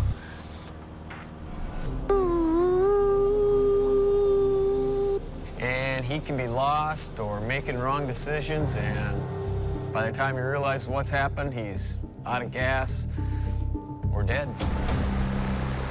I think, baby, only if I find time. Being hypoxic means not having enough oxygen. And it wasn't only wasted time. Woo. Maybe I should put some oxygen on. Getting a little woozy. All right, let me see what I'm doing here. 77. My heart rate's 120 to 121. My heart's working really, really hard. But my pulse is racing a little bit. I was doing 124 beats per minute.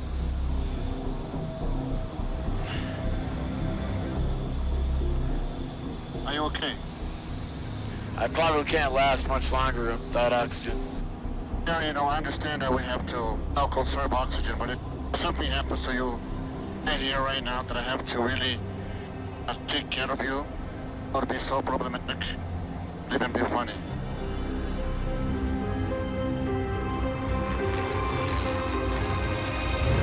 Do you want to get fired? Next time on Dangerous Flights. Give me your boss. Busting bureaucracy. At least we're going somewhere.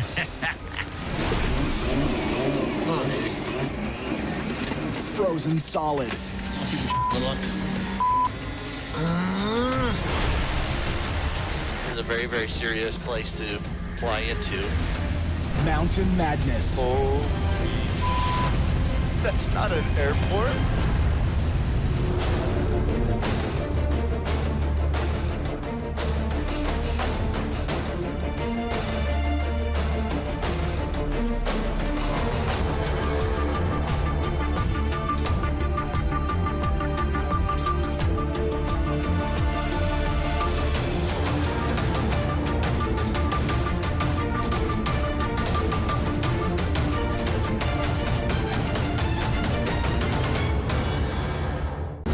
This time on dangerous flights. Whoa, what was that? Heartstopper over the Mediterranean. A young upstart signs on. There's no room for mistakes here now, okay? Yes. Kid is below standards as of right now. Communication breakdown. Artyom control. Over a war zone. That's not good.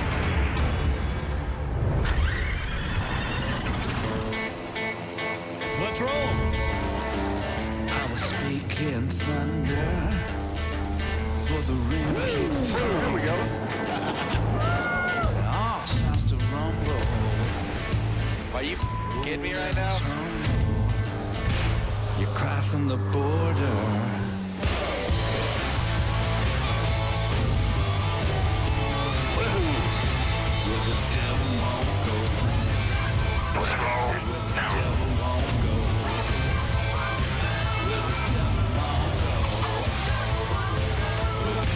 You're crossing the border.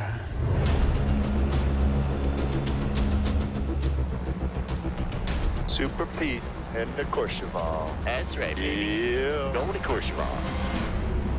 We're landing at Courchevel, which is in the top 10 most dangerous runways in the world. But it's right on our way. We have to do this. This is on the bucket list. Where the hell's the airport?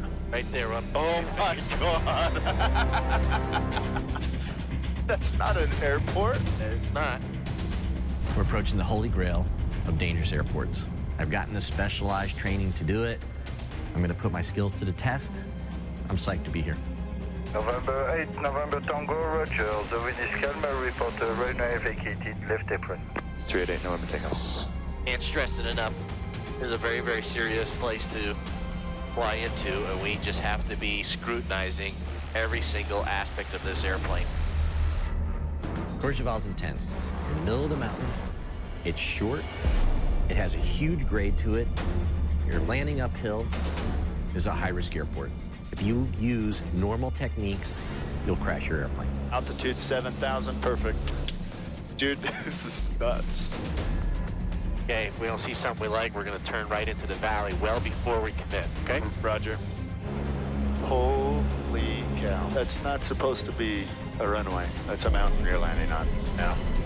We're gonna have our speed at 80 exactly, because we can't go around. Okay. Not an option, I can't stress it enough.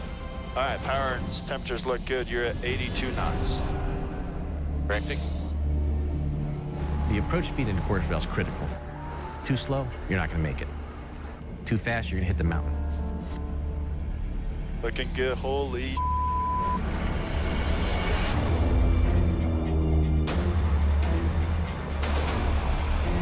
Speed's looking good, 80. 80, perfect. Power set, perfect. 80. 75.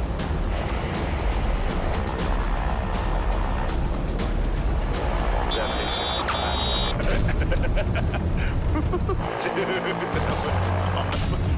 Traffic.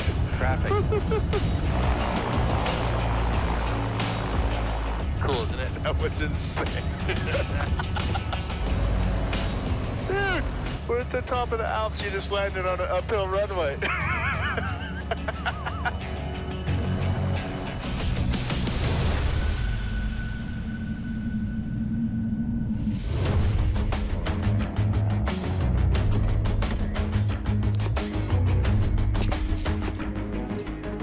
Shazam! How you doing, beautiful? This is it's the Ferrari, man. I mean, it's nothing like it. Marcio's in his element, delivering a Phenom 300 high-performance jet. I still the new aircraft smell. What else we got? Oh, score. All right. This thing is very, very new. So we'll make sure we keep it nice and pretty.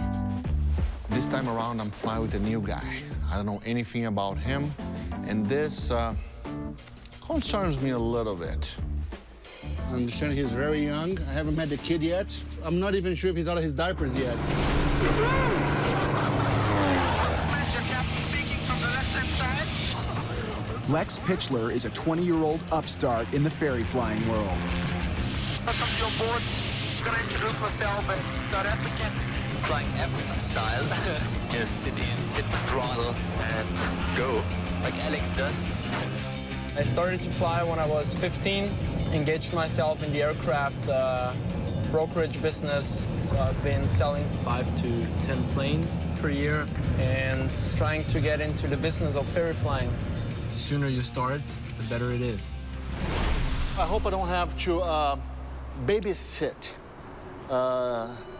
this new fella too much, you know? I mean, I hope he sits down and he understands what are the duties of a co-pilot. Hello. How you doing? Nice meeting you. My pleasure. Alex, nice to meet you. Nice Fine. to meet Yourself? you. Doing good, doing good. It's good. So you do have a shaving kit, correct? Yeah, I do. Very good, okay. The guy walks in and the first thing I look at is the 3-day beard, you know, and said, wow, whoa. So come inside, take a look. I don't think you should show up for a brand new job with a 3-day beard. All right, Wow. there she is. That looks nice. Then a t-shirt and jeans and some hippie kind of bracelets. This is scratchable, so be careful. Okay, okay. Kid is below standards as of right now. He's shiny. Yes. Let's keep it shiny. Oh.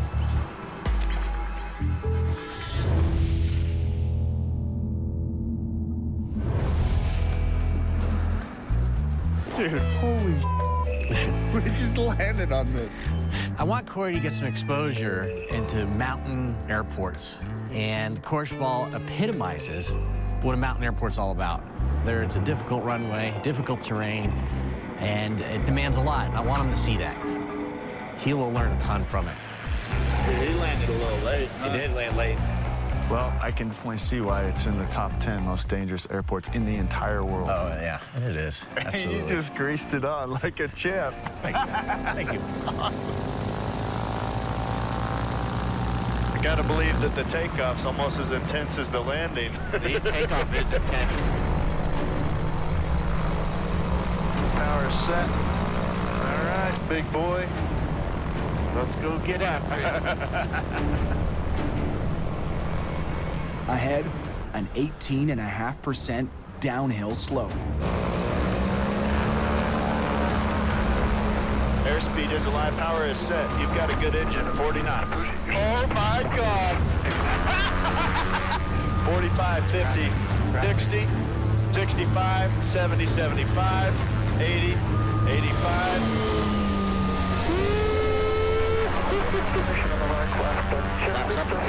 More like launching from a ski jump than a runway. And it's just a straight drop off. Oh my God. That is wild. Cory and Pete are now more than halfway through their 17,500-kilometer journey from the southern United States to Kenya. Got some lightning coming up, Pete. Yeah, we need to get around this. Control November 388, November take go. We'd like to deviate about 10 degrees left for weather. On this trip, Cory's a captain in training. Look at all these lightning strikes coming up. Yep, gonna be bumpy. He's handled whatever's been tossed at him. Stupid radar's acting up again, man. But this next test, damn it, is for the advanced class. It's just terrific. Dude, we're in the middle of the too. We need this radar. Flying without a radar in weather is flying blind. You can't tell if you're flying right into the center of a thunderstorm. Should we try and turn it off? Yeah, go ahead and shut it down.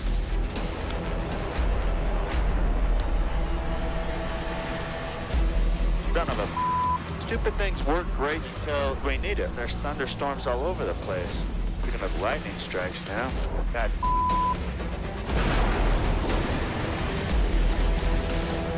They're picking up some ice, boss. Roger, take care of that situation. They pop the de-ice boots to blast the ice off the wings.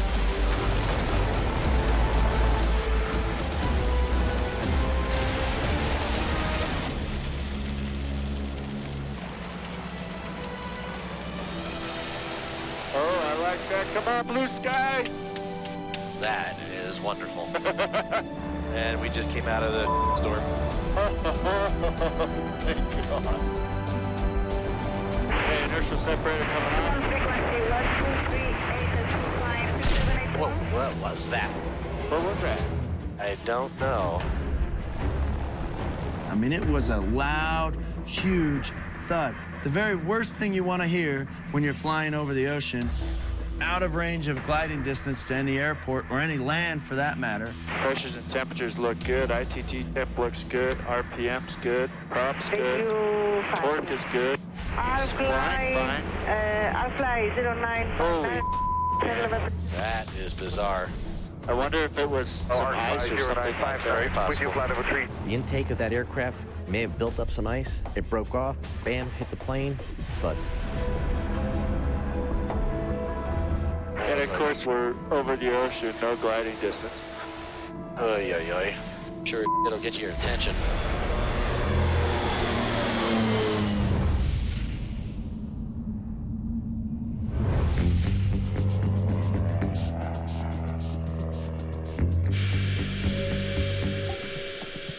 Let's get out of here, man. Are you ready for this?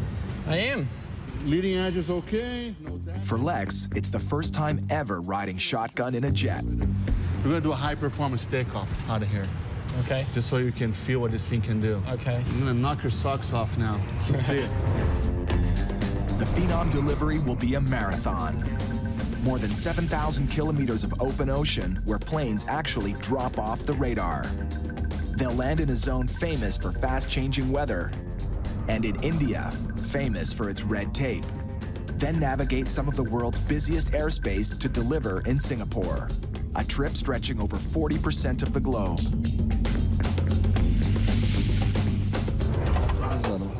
Fuel cap's on, everything is off, okay? Okay. I checked the oil earlier, so the oil is good. Okay. I am expecting that he can at least, speak on the radio, file a flight plan, get a clearance, and have some basic instrument flight skills. This is not a mission that I can afford to have someone on the right seat that will drag me. It's all clear to me. I'm fine. That's it. We're good to go. All right, guys, take it over.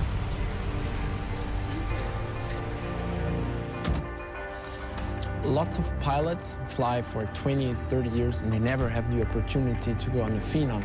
So I want to prove myself. Lex. Yes. Here's your paperwork. We're crossing the Atlantic. That's good. Thank you. You're welcome. You have to know this might be a once-in-your-lifetime chance. This is aviation to a new level. Let's go. 600 drop anchor, roger, hold for release, stand by. Ready for this kid? Let's fly a jet.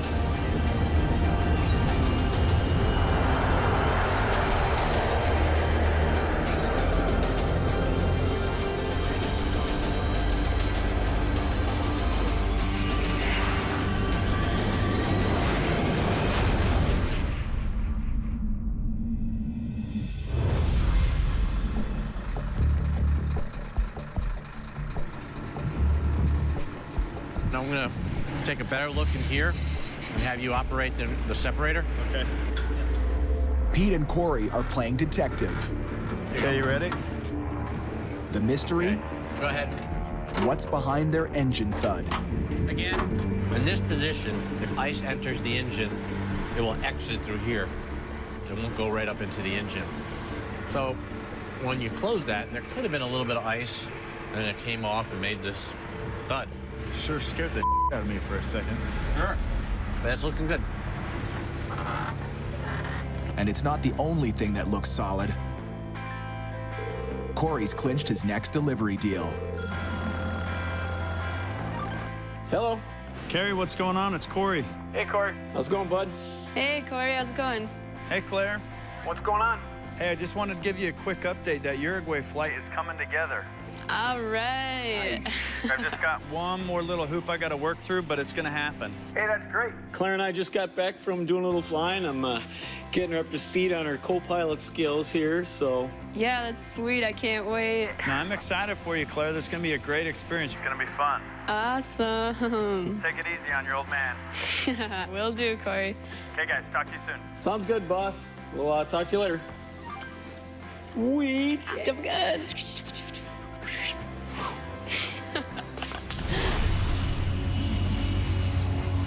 Roger, climb, maintain level 450.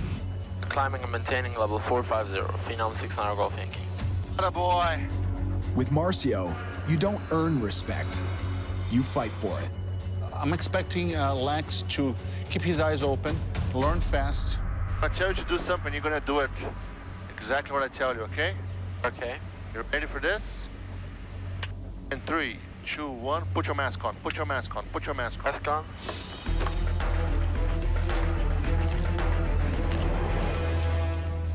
I already got killed.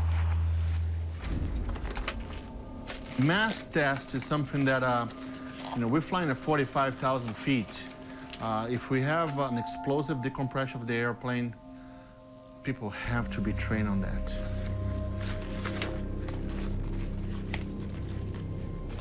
Ladies and gentlemen, the aviation industry is sorry to inform you that your son is dead. 31 seconds. When it comes to oxygen, Marcio knows how fast things can go downhill. Feeling a little bit of signs of low oxygen? On his last flight, Marcio's brain was oxygen starved. I don't know what's going on. Feeling all right, Marcio. He couldn't think straight enough to get his mask working. On a solo flight, it could have been deadly. Only 1 out of 10 guys can do this proficient. Show me. Yeah, sure. So, boom, something happens.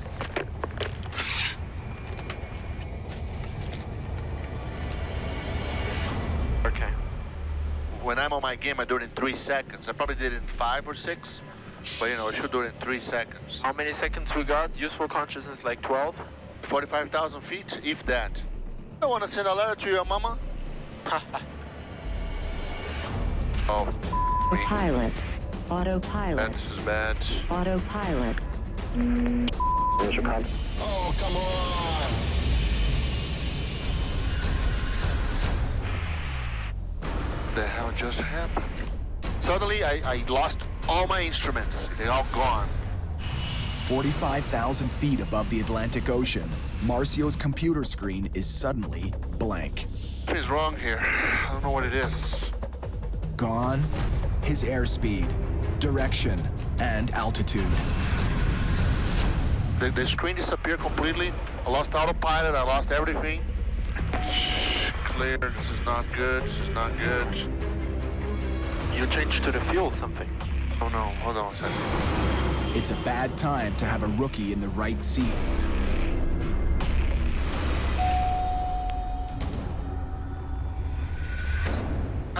The flight director's back on. Autopilot. What the hell just happened? Any system can fail on every plane. Every airplane. Doesn't matter who you are. This was malfunction number 1. Is there something behind it? We're crossing the Atlantic. What if this had happened right during my approach, my turn, that I'm, looking at it? Do I have Lex fly it? From now on, we gotta make it. The weather there is not great. If it doesn't improve, we're gonna have to go somewhere else, okay? With a faulty computer and a green co-pilot, Marcio won't risk a bad weather landing in the $8 million Phenom. Weather report, winds 17 knots, visibility 6 kilometers, clouds scattered 500 feet. Okay, the weather's, it's down to the worst now. I don't want to do this. We're definitely gonna have to alternate now. November 69er Golf Yankee. Would like to proceed to the alternate Lima Papa Lima Alpha due to the weather. Weather is a lot better there. It's a very long runway. November 69 Golf Yankee, I copied, requesting to proceed direct to lodges. I have to wait for clearance from lodges. Roger, we're standing by Roger's information. Runway 15 glide slope by the surface. Light to moderate turbulence. Okay, things are going from bad to worse. Part of the system that guides pilots to the runway is down. That means Marcio has to come out of the clouds at a higher altitude to land safely. All right, let's take a look at this approach. Let's find the minimums. To pull it off, they need the clouds high enough to see the airstrip clearly. Lex figures out how high. Minimum is 408 feet. Are you sure? This is basic stuff, man. Don't let me down now. And you give me my blood pressure is rising a little bit. So. Why? You'd say local is inoperative. What he said. If it's inoperative, then it's 520 feet. Okay, but that's not what you said. This is very important. You have to, you cannot make this mistake because otherwise we're in trouble. I didn't catch it. This is, this is a big problem, huh? It's a 112-foot mistake. Drop that low too soon, and you could hit more than the runway. Because there's terrain around, there's mountains, and I have to see the ground at a certain altitude. If you get the minimums wrong, you can, hit the ground. There's no room for mistakes here, okay? Focus, okay? Yes. We're running out of gas. We're across an ocean with this kid on the right seat, making mistakes. I meant to be hard on you, okay, man? I'm sorry, but you have to have my back.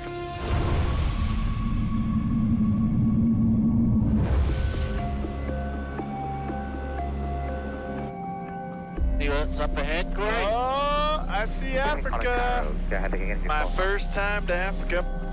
They've put 15,000 kilometers behind them. Should get our shirts on here in a little bit, huh? Yeah. Now, Cory and Pete close in on their most dangerous stop, war-torn Sudan. I've got to come back, get in my luggage, and get our pilot uniforms on. We have to wear our pilot's uniforms coming to land flying through Africa. They respect you more, and it's a lot easier to get all your stuff done on the ground so we get back in the air. So the 4 bars mean captain, the 3 bars mean first officer. The question is, should I give Pete the captain's bars or should I put them on myself? Piss them off. Oh my God. It's like you graduated me into a real pilot. Oh my God. All right, where's my bars? Oh, why does usually have 3 bars on it? As I said, where are my bars? I don't know what these are. So Smartass has taken the captain bars himself. It's not just the 4th stripe that makes you a captain. I look good as a captain. I don't think I've ever had 3 stripes on. Oh, now this will be Facebooked. Oh no. Notice who the captain is. This will not be Facebook. Oh, yes it will.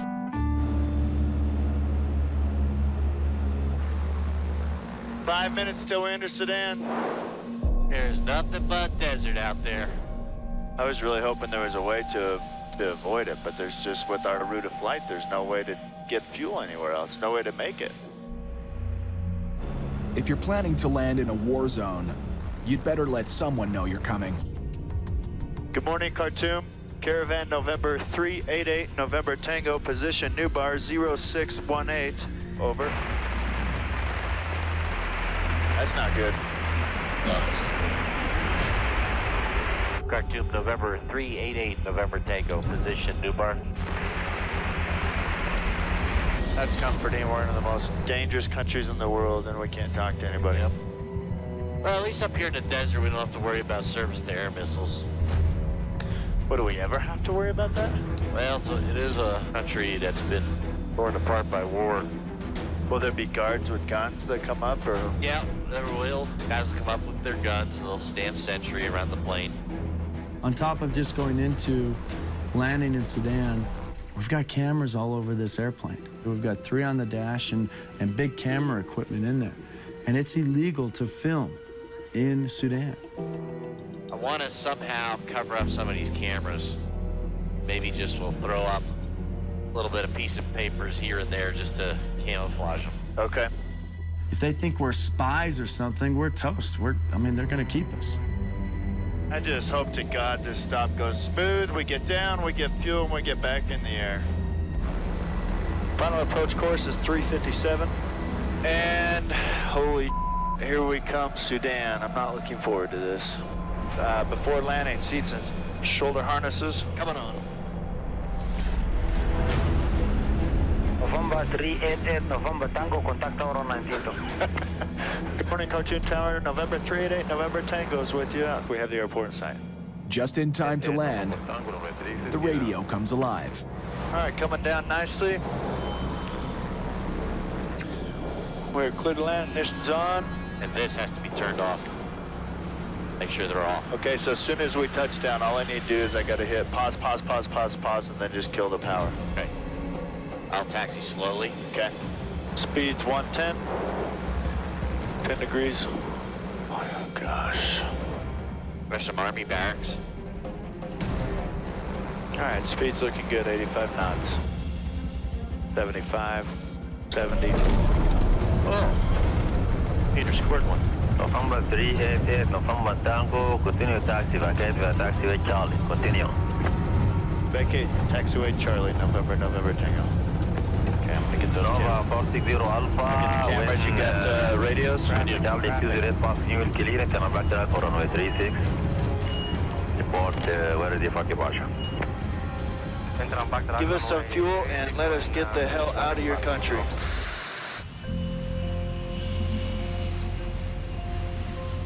We're gonna go to Lima, Papa. We're gonna go to Lima Alpha. Is it again? Lima, Papa, Lima, Alpha. Lima, Papa, Lima Alpha. It's Lajes. Lajes Airport. Low on fuel, Marcio and Lex need to put this bird down. Good afternoon. Proceed direct to Wendy and maintain flight level 150 and hold. But now, they're stuck in a holding pattern. He's like kidding. I mean, Can you give me an EFC, please, for holding? It's unknown for now, sir. We are talking with the Portuguese operations to see if you are clear to land on the airport or not. They are discussing still, so... Yeah, we don't have too much fuel for this, okay? I can give you maybe 10 minutes. can I set the approach? Not yet. We don't have clearance yet. I know from my experience because we wanted to go there. It's an Air Force base. I'm from Europe, so I know Europe and I know the airport. So we cannot go there, even if it's an alternate. You will need permission. It's a military airport. Oh, it's military. That's why. Yeah, it's an Air Force base. Want me to pull up the... I have other airports here. Hold on a second. It's public. It's public. It is public, but it's like with prior clearance to go there, you know?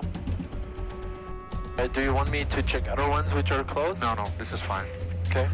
Marcy was like being the experienced pilot, you know, not listening to the young kid. November 6-9 Golf Yankee, you are only authorized to land if you declare an emergency, sir. Me? He was wrong, and I'm right, so he should listen to me sometimes. Okay, do you have another place that we can go that is a good weather? I would say 65 to 70 miles to the south, which will be Ponte Delgada, and proceed direct to Papa Delta from present position.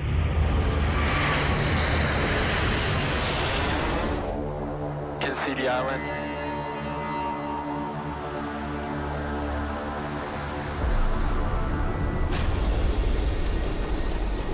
Bank is good. Okay, you should have the runway coming up here. Okay. Wind is presently 37. I have a strong crosswind.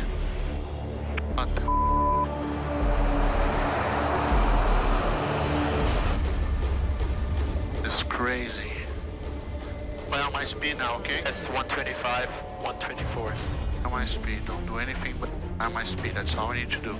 125. 20. Beautiful. Come on, baby. Come on. We're on the ground. Right there. No. There you go. That's what Daddy likes. That's why they pay me the big bucks. Very nice. It was a very nasty wind. Wait a minute, let me get my heart over here from the ground and put it back on.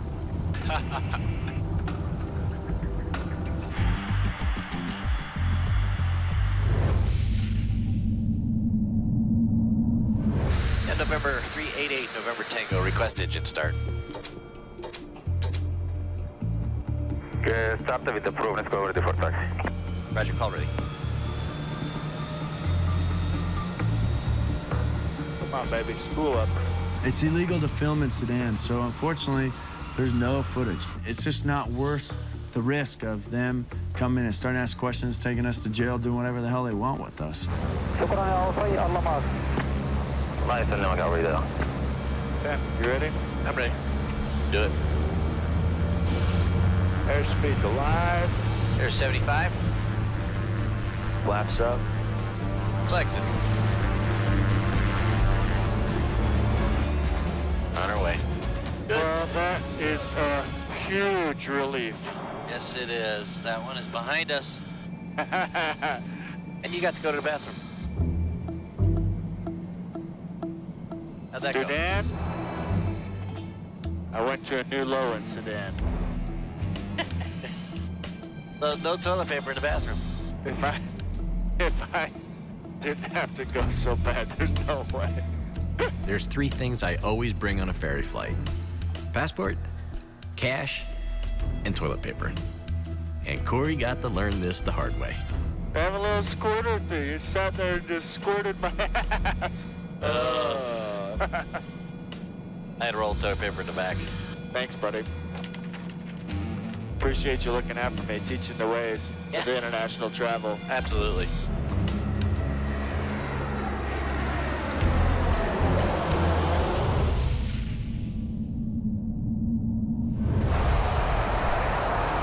Height level change, right? Oh, it's a vertical speed. Vertical speed. Marcio and Lex aim for the heart of Europe and some of the most crowded airspace on the planet. November 6 Golf Yankee, you are very weak on this frequency. Backup frequency 6628 and cell call received. November 69er Golf Yankee. The proper response is cell call check, okay. Okay. Not received, cell call check, okay. That was cool. Are you up the first time? Because I forgot the altitude. Right. Make sure you say the altitude. Of course, of course. There's no room for mistakes here now. Focus. What Lex is doing is, because of his lack of experience, is not following standard procedures. You have to know exactly what you say, exactly what you answer, and that's the end of it. 1,000? Happen? Said 1,000 to transition. Don't say that. You don't do? Okay. I don't want to be worrying about if the guy next to me doesn't know how to talk on the radio. This is just details, okay? I'm just giving you the proper way of doing it. Good. My personal opinion is, as long as the controller understands what I'm telling him and he's not complaining, then it doesn't matter how you put the radio transmission. Climbing to level 240 and standby, November 69 Golf Yankee. Do you want me to ask high? 270 for now. 270? It was 270, November 69 Golf Yankee. He took over control in some situations where it actually was my turn to do the radio, then it really annoys me. 280. You just have to keep calm, shut your mouth, and that's it. Continuing climb level 300, November 69 Golf Yankee. 300.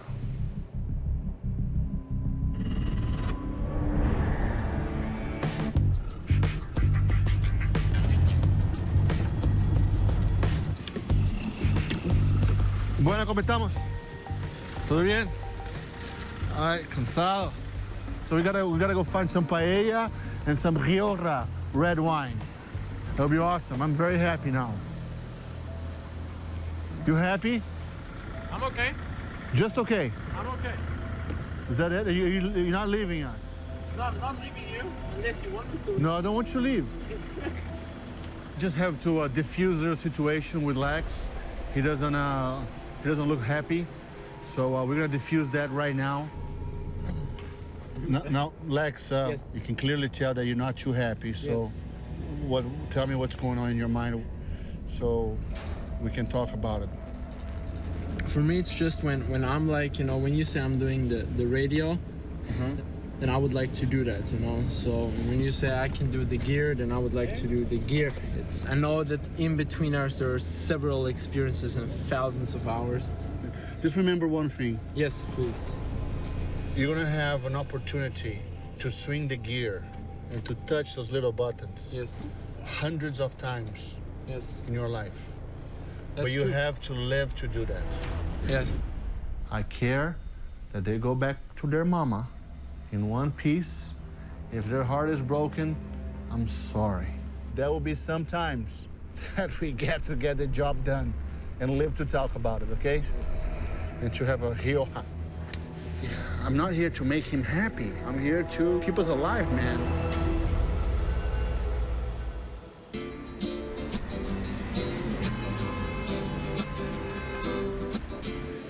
Very good. Segway. Can you take a picture of me, Papi? Of course, I can. European style. We had a tough day yesterday. Today is a rewind. Today is the day to recover body and soul. A real professional one, right? Yeah. Let me get my hair, man. Look at my hair. Hold on. Well, yesterday it ended up kind of a mess. Ah, that's a nice one. Good? Marcio was really stressed. Oh, yeah. You look like a happy pilot. Bottom line, Marcio needs to be happy, needs to get whatever he wants. Capitano. Make it nice, make it nice. And that's it. Has to be that way. Taking the hell out of it. Wow, this is awesome. Quoting one of the legends of ferry flying, Mr. Cory, that's why I ferry fly. Ferry fly. Of course, there are some similarities with Lex. When I was growing up down in Brazil, I would stay at the airport. And every pilot that would come in and say, hey, can I go with you? Can I go with you? You know, and I think a lot of these guys, they got tired of me and said, Marcio, okay, you come with me now. Exactly what Lex did. He said, okay, let's go, kid. You know, someone helped me before, so let me help you now. With caution, though. Lex is already a hotshot plane broker with plans to break new turf. I would like to get more into that ferry business, and I guess it's the best way, like, to do it now with someone who has the experience. So you want to be in the ferry business? In the ferry industry, yeah. There's a fine line between helping someone get on their way and helping someone that's going to get in your way. Let's change roles a little bit. Let's say you have a business, your experience. Would you train someone that will take that business away from you? No. Give them all the ropes, all the strings that you have to pull. do it, yeah. So you have to understand that. Of course. If you think that I'm trying to hide things from you, it's because I am. All right? For myself, being already so successful at such a young age, it's like he, of course, doesn't want to share all the experience and all the tricks that he has. I cannot feed the snake that's gonna bite me. It's just that simple, you know?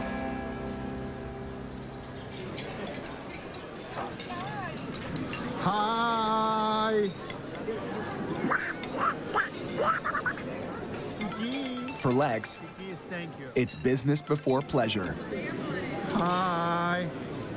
How are you? I miss you too. Oh, I will talk later then. Bye-bye. Sorry, but there was a client I had to pick up. No worries. Plane sold today. Shazam! We know who's buying the beer. You know, he's 20 years old and he's selling airplanes. I'm 41 years old. Ask me how many airplanes I sold in my life. I tell you, one. Okay? For a friend of mine. Very good. We're proud of you, my friend. They say a little competition's a good thing. And before this trip is done, Marcio won't be the only one looking over his shoulder.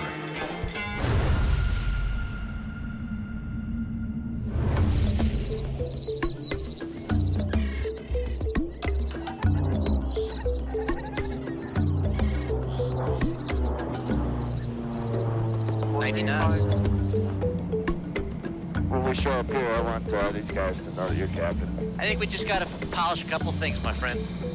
I think you're there. I learned a ton this trip. After 3 continents and 17,000 kilometers, Cory and Pete close in on their destination. You got the right attitude, you want to learn, and you want to do it right, and I like that. Cory's first trip ever as captain in training earns Pete's seal of approval. The stripe means nothing, it's whether you can carry it or not, right? Right. This is beautiful down here. All right, Cory, we're 8 miles out. Final landing of this epic 60 hours of flight time over 2 weeks of cruising the world for 9,000 miles. Okay, boss, there's the airport. Skinny little bush runway. Holy all right, both flaps. Roger, 105 and slowing, looking beautiful. What are they talking about short? They haven't been to Courchevel.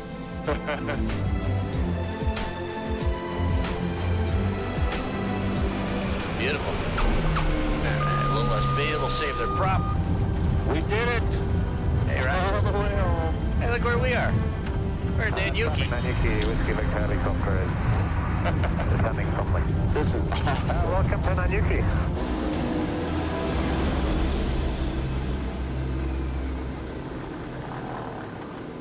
Well done. Very good. Rick, Cory Benson. How do you do? Welcome. Nice to meet you. Welcome to Kenya. Pete Zaccagnino, Rick, nice to meet you. Fantastic. Good to meet you. Well done. So it's been a long haul, huh? It was a fun time though. The plane performed great. Good stuff. Yeah. And when it had to go fast, it went fast. If it didn't need to, it conserved its energy, and it didn't take any. So what is it going to be used for? About 90% of what we do, Cory, is tourism. Why don't you take a quick flight with Rick and go and, he'll show you a little bit. I would. And we'll take you up to Mount Kenya. Awesome. That would be great. Which is a really spectacular flight. Fantastic. Let's do it.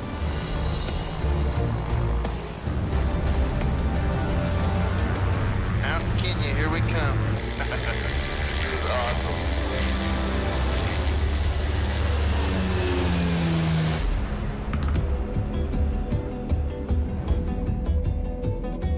Oh, this is amazing, Rick.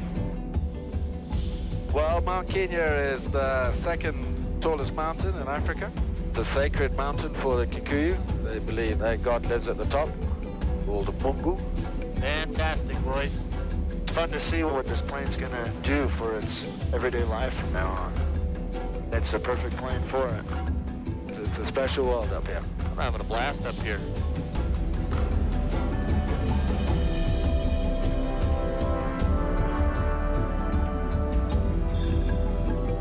And then we'll just come down and head back home. Roger that. This is amazing.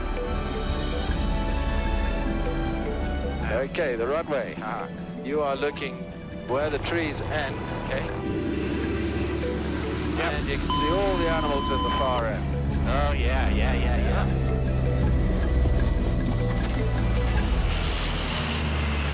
Lots of zebra, huh? Wow!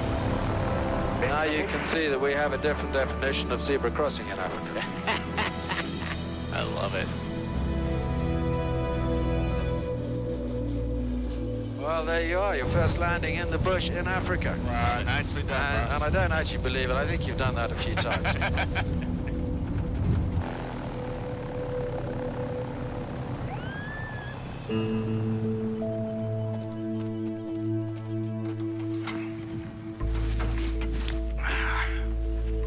Look at that giraffe. That is so cool. Very lucky. We are lucky, but we worked our ass off to get here. Oh, yeah. Well, we found our way here. We should find our way back. Yeah, you gotta head home. Yeah, I gotta go. Time stops when you're on a ferry trip, but the world doesn't stop. And so I gotta get back to doing other work, other customers, and I can't give up a day. Well, dude, this is the end of another saga. Whoa. Yeah, it's one of those days, it's like, I wish I could stay here for a week and go explore. Oh, man, that would be awesome. But as you know, the stuff is building on the home front. Yeah. Ladies, guys. Great flight, dude. Really good times. Final handoff. Tropic Air's new airplane. She was good to us. Now, time for a long-ass airline ride home. See my kids, get the shop back, get the business back in shape, and head out on the next one. Next time on Dangerous Flights. Good weather to fly? A weather delay could spark fireworks back home. This is going to be the ending of my ferry career or my marriage. I would have to choose. Family Feud. Boom. Gotta let it go. We're I 200. need to. I know that. That's what I was just saying. And Lex's new front seat rival is feeling the pressure. Well, the worst thing that can happen is that the membrane inside your ear gets completely ripped apart.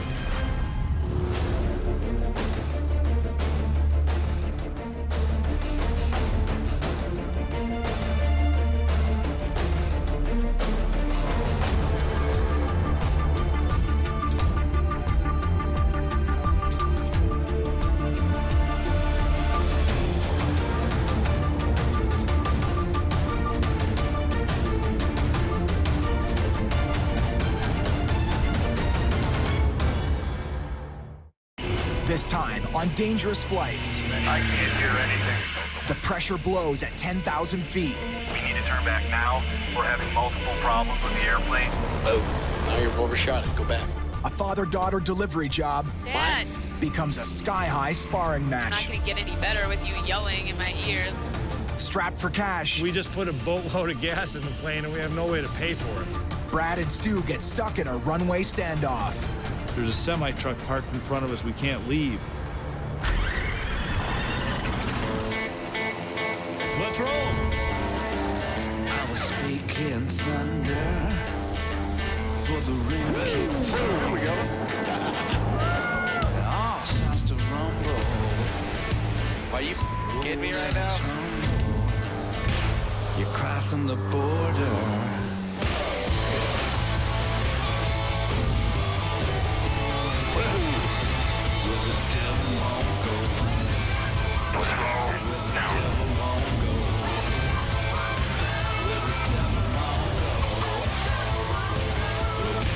You're crossing the border.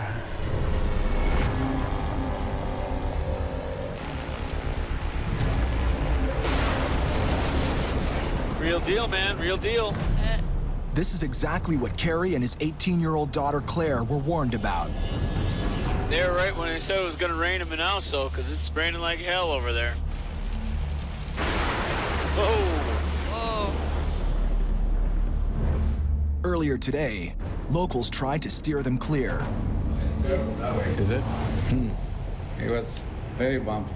I mean, if you don't think we can handle it. I tell you, if I was by myself, there's no way I'd be going today. Well, we're going. Carrie's an old hand at storm dodging. That is a huge cluster right straight ahead.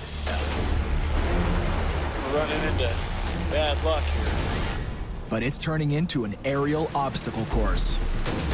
There's another one over there. This is Claire's first time on a ferry flight, and she's never really been in any serious weather. So this is going to be a real eye-opener for her, because there's no getting around it. It's their first storm since leaving Uruguay 2 days ago to deliver the Beechcraft Bonanza to its new owner in North Carolina. They're almost at the halfway point, over Brazil, where storms are known to be fast and fierce. It looks pretty nasty up We're there. heading straight into quite a mess up here. You can get a wall of thunderstorms that can block you from the airport you're trying to get into, and they might be in your way for 3 hours, long after you've run out of fuel and crashed in the Amazon. The timing is pretty critical. So visibility is really dropping. With sunset closing in, Carrie's got two options. Turn back before they run out of fuel, or roll the dice and skirt around the storm. I might increase the speed, burn a little bit more gas. I think getting there in daytime is a little more important. I don't know if there's kind of a break in here. Kind of doing a little slalom course through these guys, trying to shoot the gap a little bit.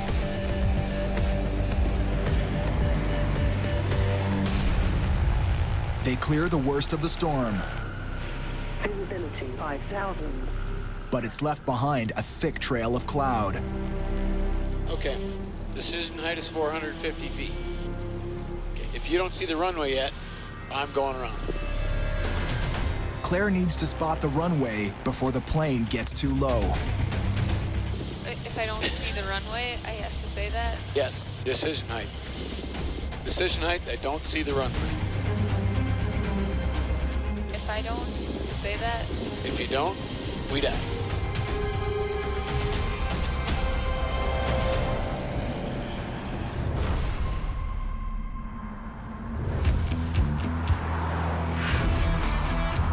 Hey, so how far are we from the airport? About 5 minutes. Oh, cool. Check it out. Check out the Cessna coming in the lane. Very nice. We must be close. Brad and Stu have their own epic journey ahead. We got to check out this plane. It's been under heavy maintenance for who knows how long. We're flying this thing over 17,000 kilometers. They face a mammoth 14-leg trek across 3 continents and an ocean before touching down on the other side of the Canadian Rockies in Langley, British Columbia. This looks familiar. Where is our plane? Probably inside because it's not seaworthy. There it is right there. In my mind, I was expecting to see kind of a beat-up airplane. It's got new paint, that's for sure. Came around the corner, and it's really beautiful. Their ride, a 20-year-old Beechcraft twin-engine turboprop. How's it going? Hi there. Hey, are you Rick? Stu, hi Stu. Hey, I'm Brad. Nice to meet you. Hi, Brad. So this is it, huh? Looks pretty nice, actually. You just get fresh paint. New paint interior, new engine on the left side. Very nice. Oh, wow. A lot nicer than the ones I've flown. A lot nicer. In the ferry business, you're flying used aircraft, and sometimes these are laid around for years before they're actually flown. That's when I was a little ding out of it already. But we really aren't sure when the last time this aircraft was actually operated. See just a little bit of spray here, and how it's been maintained. I have a question. Yes. What's up with the oil leak? We had a big fuel leak the other day. We sorted that out. It was fuel draining and leaking into the wheel well. One of the things about an airplane that looks beautiful, especially an older airplane, is it has no bearing on how mechanically sound it is. What's it been in maintenance for? It had had an engine failure prior to the sale, so it needed a new engine. This plane hasn't flown for a couple of years. They got a brand new engine on it, so that's a huge, huge deal. How much time does this engine have on it? 0. Yeah. So this flight is the first one on this engine? I've done all the checks I can on the ground, but there's a few things that we can't really check properly, like pressurization, for example. We'll do all those tests in the air. And who's going to go on this? Are all 3 of us going to go? So I'll go in the right seat so I can help you with the radios, or you can do them. It's up to you. And I'll work the pressurization. Okay. Are you cool with staying out of the test flight, just letting me and Rick do it? It's got a new engine in it, had a fuel leak and leaking oil on the ground. I'm good for the first flight on the ground. So what you're saying is if we survive, you're happy to go in the aircraft? You know how to make me comfortable ever so nicely. You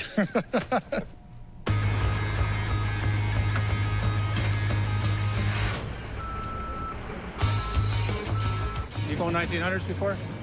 Yeah, I've been flying them for the last 5 years or so. All right, you ready for start? Yep.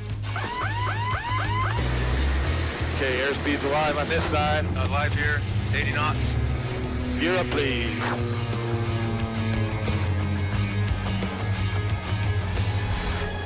Well, it flies.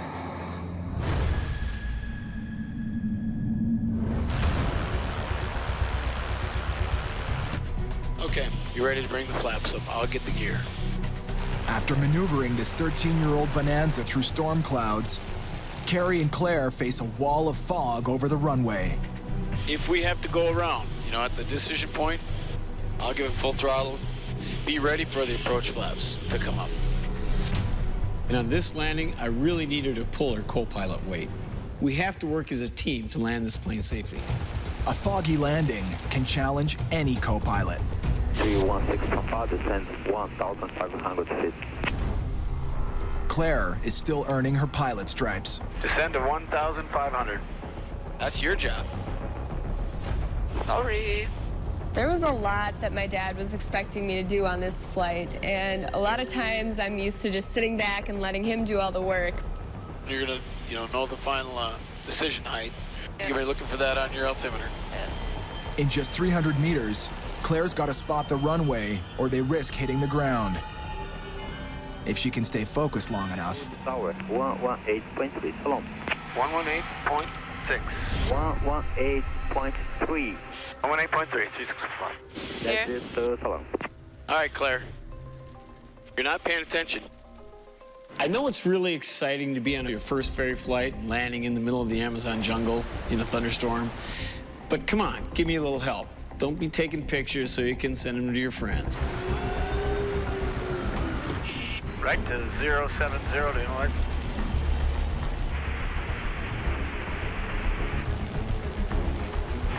Vision altitude. Right on cue, Claire spots the runway. I have the runway.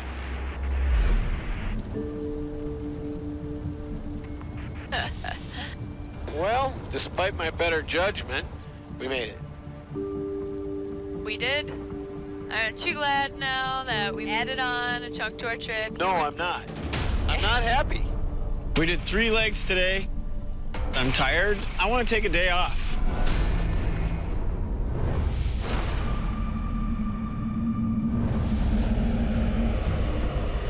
It's the first 3 minutes of life for the 1900's new left engine. Environmental failure. But it's the other one that acts up right away. We were climbing through about 8,000 or 9,000 feet, and the red light started going off. The cabin's losing air pressure. Our cabin is climbing at 2,000 feet a minute. Well, we're climbing faster than the aircraft's climbing. The cabin was, 10 or 11,000 feet, meaning we're running out of oxygen. Brad tries a reset. There's another one. Bleed air fail. Fail a second time, eh? Yeah, Well, it failed a basically- second. Hold on 1 second. Why aren't these working? Now the new engine stops feeding air pressure to the cabin too. Going fire fail. We got a pressure spike. The airplane's designed that if one side fails, the other side is capable of running the whole system. The new engine was not capable of doing that. So the right side failed, left side just couldn't pressurize the plane. We talked last year. I don't know. Now a new problem. Must be a cabin air leak or something. Turn back now. We're having multiple problems with the airplane. I can't hear anything.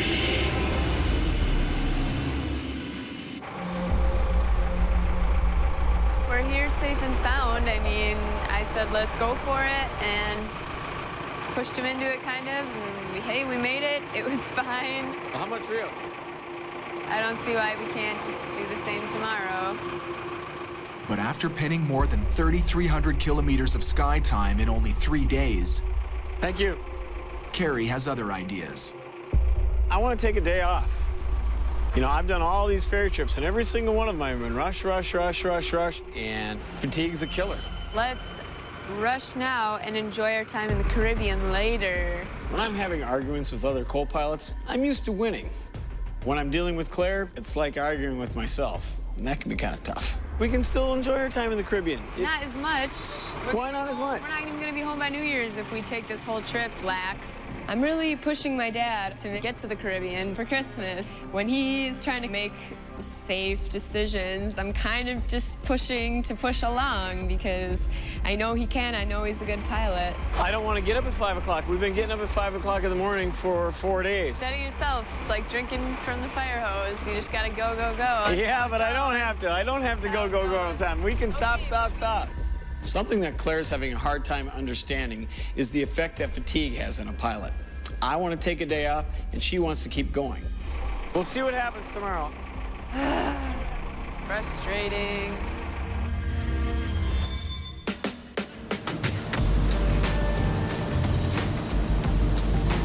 Hey, Claire, gotta get a picture of me driving a boat on the Amazon.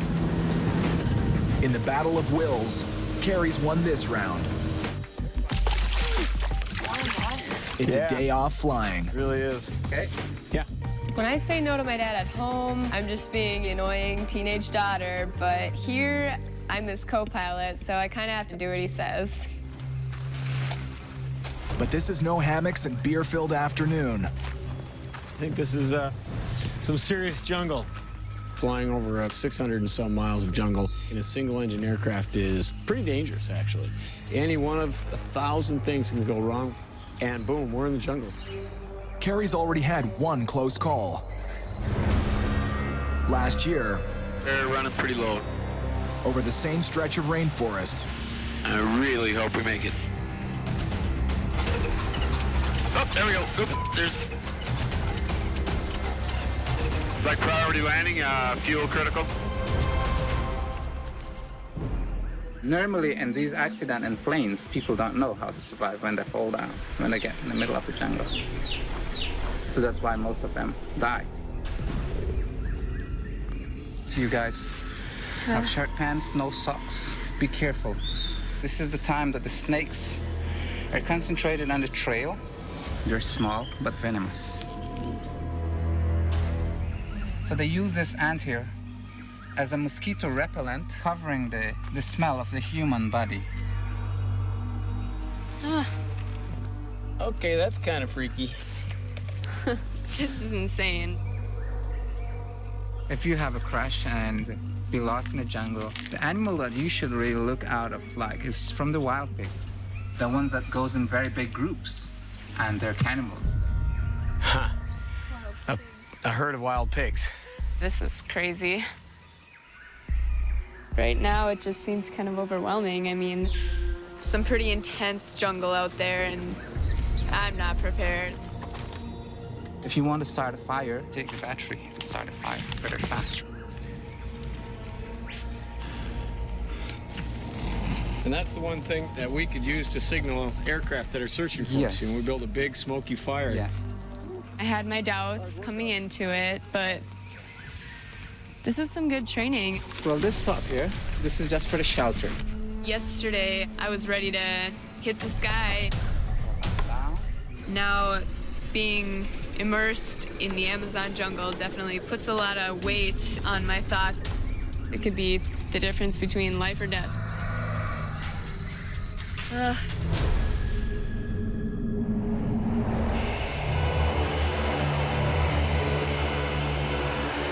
From the International Tokyo Flight Level 140.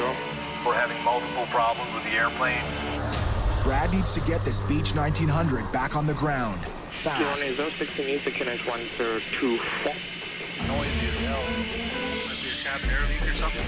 There's not enough air pressure in the cabin, This is here. Yeah, it's the window. so pressure pushing from outside the plane has popped open the vent window. Charlie, Uniform Whiskey, cleared for the left visual approach. The air leak drowns out air traffic control. I couldn't understand that. I can't hear nothing. Land Syria, sorry about this. We're having real time hearing your instructions. Could you say again? Charlie, Uniform Whiskey, cleared for the left visual approach. Runway 06 left. Okay, descent checklist, please. 3 green, final flaps clear to land, props forward, yacht ends way, runway's clear. Looks like we'll be doing this again tomorrow. Yes, it does. All right, runway's made.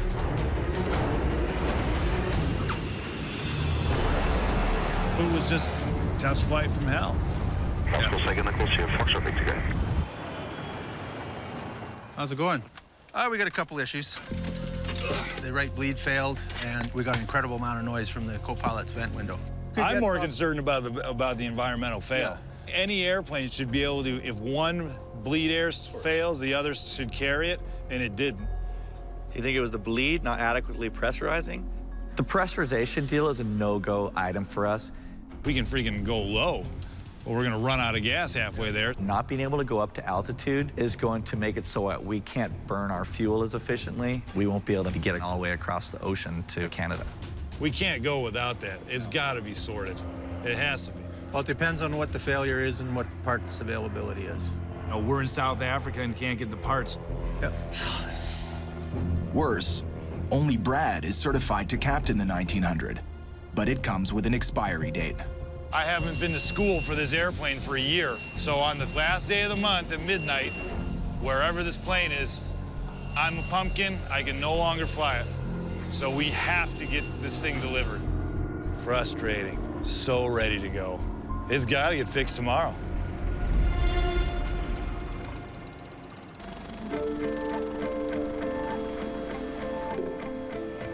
The fuel to check.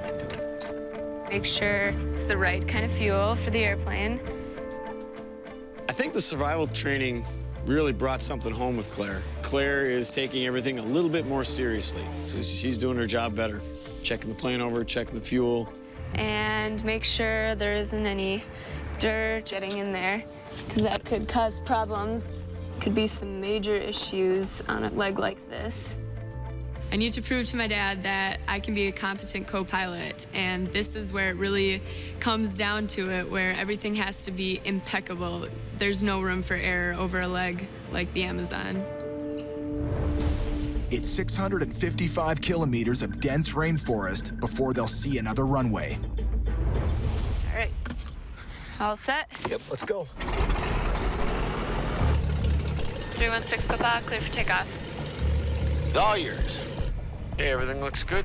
I want her to fly most of this trip. I want her to have her hands on the controls as much as possible. We're not driving to Boa Vista. I got it, I got it. I know. Boom. Couple of bumps. Okay, start your left turn.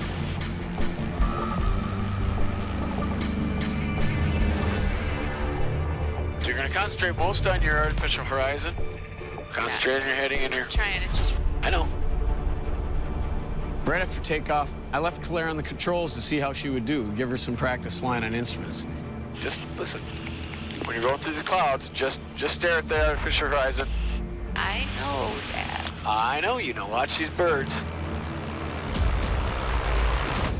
Every minute of experience she can get at this stage of her career is like gold. A quick glance over here, seeing you're 10 degrees off. Most pilots die within 90 seconds of flying into clouds unexpectedly if they've had no instrument training. A little correction, easy corrections. Mellow up, mellow up. Now you're overshooting. Now you've overshot it. Go back. Dad, I've got it.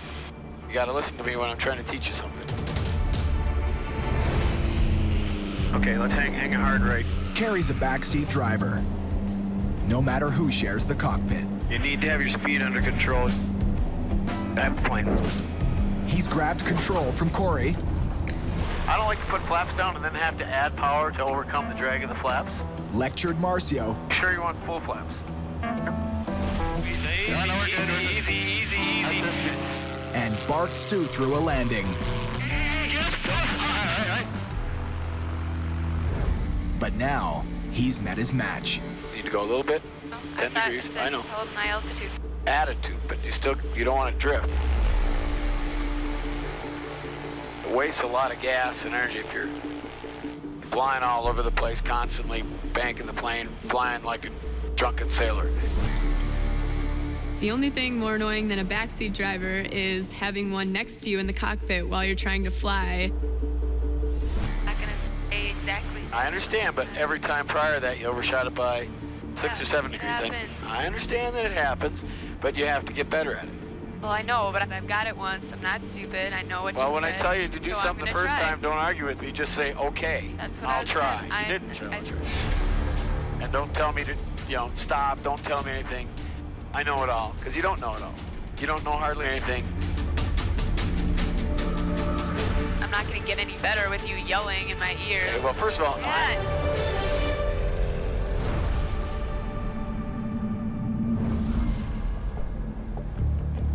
Hopefully he's got some sort of news. News is good. Brad and Stu need the Beech 1900 back in fighting form. It's due in Canada in just a few days. But I just want it fixed. There's no more problem. We're done. A little disconcerting. This is bad. And we walk into that hangar, it is in complete pieces. Tools everywhere, all the cowlings were off, all the wheels were off. They do have a wrecking crew on this thing, don't they? I mean, they're all over, like 50 dudes out there, I'm telling you. This thing is nowhere even close to being ready. The plane is not delivered by the last day of this month at midnight. We're dead in the water. That's when Brad's certification to fly this plane expires. The 1900 would be stranded between here and Canada with no qualified pilot to fly her. Rick in the house? Anywhere? Oh, there you are. You got the full-on wrecking crew out here today, huh? Yeah, well, we've been pulling it apart for a while. You know, the first impression of the plane, it was super nice. I mean, the paint looks great and the interior looks great, but at the same time, they call that polishing a turd. You take an airplane, slap a nice coat of paint on it to cover all the cracks and bumps and bruises. Well, now there's 4 or 5 components in the system that could be the problem. So we're just gaining access to those to do some tests and narrow down the culprits. The airplane has had a bit of a rough life. The plane's got its quirk. Apparently it got repoed. All 3 banks showed up and started going, oh, I want my airplane. And then the court battle started with who actually got a piece of the plane. So it's been sitting on the ground for like 3 years or something like that. So it's bound to have problems, and it did. It had problems. So this valve is defective then? This valve is the source of the 1900s cabin pressure problem. It regulates air pressure in the plane. And I don't know if or when we can get one. Unfortunately, here in South Africa, we can't just go across the street to the part supplier and buy what we need for any price, really. They're just not available. So the entire cowl system's got to come off. This lower cowl takes a long time to do it. Yeah. I think I'm glad I'm not a mechanic, because it is just a total mess in there. We could be here for days.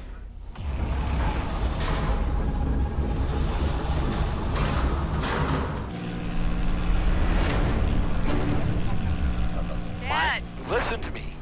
Minor corrections. When you're in the clouds, you don't bank that hard. She was being way too aggressive on the controls. Classic rookie instrument pilot mistake. Now stop. Your turn. You're going to overshoot it again. There you go. By 1-3. Now you've overshot it. Go back. Dad. I've got it. I'm not gonna let my dad boss me around, that's for sure. I mean, I'm pretty stubborn too, you know, just like him. He hasn't been this bad since he taught me how to drive. And I knew it was going to happen. You're going to go right past. You could tell me once, but if you keep but yelling I'd never told you the first time. You were doing it. You're learning for the first time, and I needed you to shut up and listen. The first time you said it, I knew what you meant. I'm a pilot too. I'm second in command, so I'm gonna hold my ground. That's for sure. I'm just trying to tell you what to do, and I don't want you to argue with me when I'm telling you that. I'm teaching you something. I'm learning, and when you're learning, you do things wrong. Like now, you're 10 degrees off heading. I'm heading. trying to deviate from this huge cloud.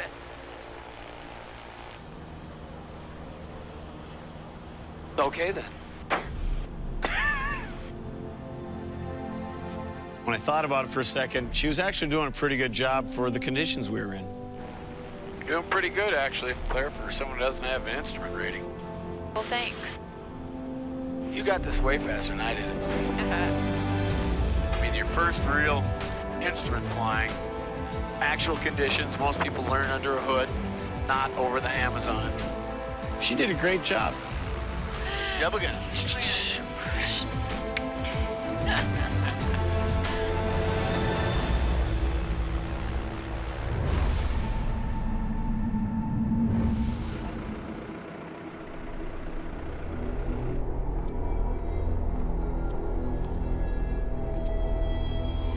Hello, again. Ah, you're back. Yep.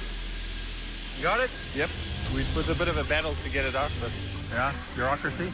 Those parts that we thought would be so hard to obtain in Africa were across the runway. It's right over there, off another plane, just like this. They look pretty serviceable.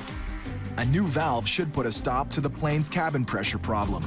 Let's not mix them up. Exactly, that's what I want to That automatically takes care of the window that's been popping open.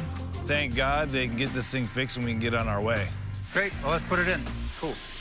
It's entirely possible that the part that we got was initially even cannibalized from this plane. So it's just the way it works down in Africa. Now put the connector on and we're ready to go. It's got 4. It's got 4 tanks. Can you fill all of them full? As full as you can. Thank you. We're hoping to get this thing and moved over to the terminal at 11:30. You know, we want to be wheels up at 1. So this is our fuel release, so that's okay. No, that's not okay. It's not okay. No, I don't know this one at all. There's like a big problem with fuel. What's that? It totally up the fuel release. Yeah. We got to pay with the credit card for all this gas. called for fuel. It's the only fuel on the field. Showed our release, and they've never heard of the company. It's got to get paid for. There's a semi-truck parked in front of us. We can't leave. He's not moving that truck till that fuel's paid for. Yeah. The boss, Cory Benson, set this flight up all the way from Utah, but here we are, thousands of miles away, trying to deal with problems that he can't even see. Normally, Cory would give us like 10 grand, and I asked for 10 grand. He's like, no, don't worry about it. Don't worry about it, man. We'll have all the fuel covered. You just sign for it. Brad is highly irritated by it. You don't want to give us the tools to make things happen. Whatever. When things don't go his way, he lets someone know about it immediately. Hey, what's going on? We just put a boatload of gas in the plane, and we have no way to pay for it. What do you mean? You guys had sent us a fuel release, and the company doesn't exist on this airfield.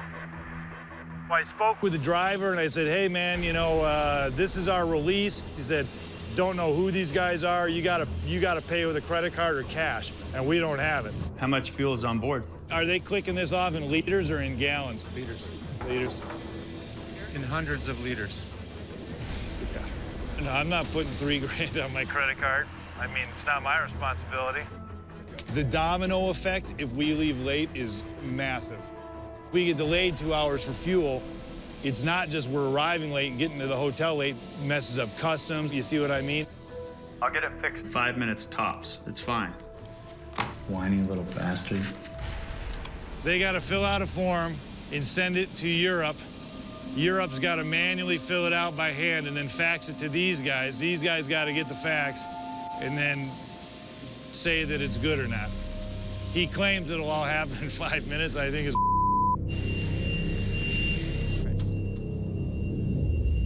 All right. They actually came through as promised. 5 minutes, we got the paper to give it to them and be able to pay for the fuel and be free of the fuelers. Works for me. That one works? That's it. Thank you. Pull the chocks, kick the tires, light the fires. This first 1,500-kilometer leg from South Africa to Malawi will be the acid test for this overhauled plane. And a new pilot matchup. All right, you know what a 1900 looks like, don't you? First one for me. Up until now, I'd never actually put my hand on a Beech 1900 as a pilot. I certainly hope that I can meet his expectation. We've never flown together. If you see anything you don't like, tell me. I won't be hurt about it, and I'll do the same for you.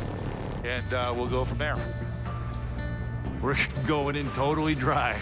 We'll see how it goes. I have no idea how he talks on the radio, how he flies.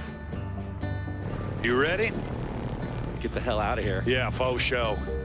Charlie Golf, uniform whiskey. Clear to take off to 8,000. I don't think you're transmitting. Uniform whiskey, squawking, what was the squawk again? 673? 734. Okay, Papa Golf. I got uniform whiskey. Your release is subject I for traffic inbound, sir. Listen up. Okay. Just say again. Say again for uniform whiskey. You gotta cue your mic. Keep hitting the wrong one. We gotta tighten up this radio work. It's a little rough. Yeah. Going on. When you're in an aircraft that everything is foreign, you're like, all right, everything kind of goes. Yeah, I hear you. That takes a step back, but it's all good. I have tons of time. And there was a lot of excuses going on, about, oh, it's a new plane. And it's like, yeah, but talking on the radio, it doesn't matter if you're in a Cessna or a 747. It's press a button and talk.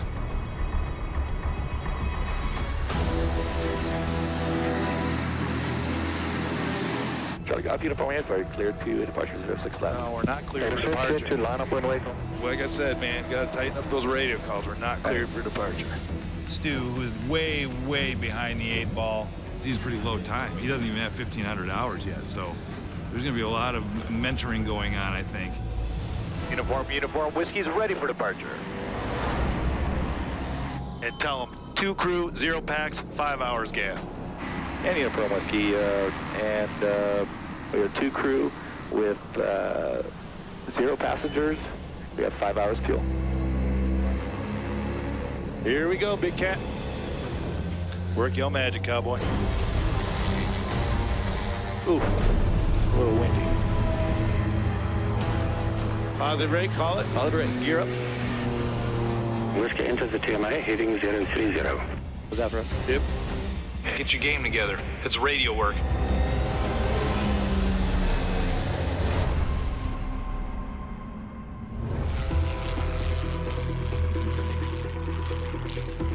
Ready for descent to Boa Vista? Claire is also cutting her teeth landing an unfamiliar plane. So Claire, what do you think? You ready to land the big old beast? Yeah, I'm ready. Get at me, landing. Claire's probably a little nervous about landing this plane because it's bigger and faster than most everything that she's used to landing. T, and you're gonna land, I'm putting my shoulder harness on too. Ah. Landing an airplane can be one of the trickiest parts. The real test comes when you have to actually come down and make contact with the earth. Boy, you don't want to screw this one up. There's some mountains down there, some big old hills. Like right into that cloud. And Gonna put us right into bumpy bumpies.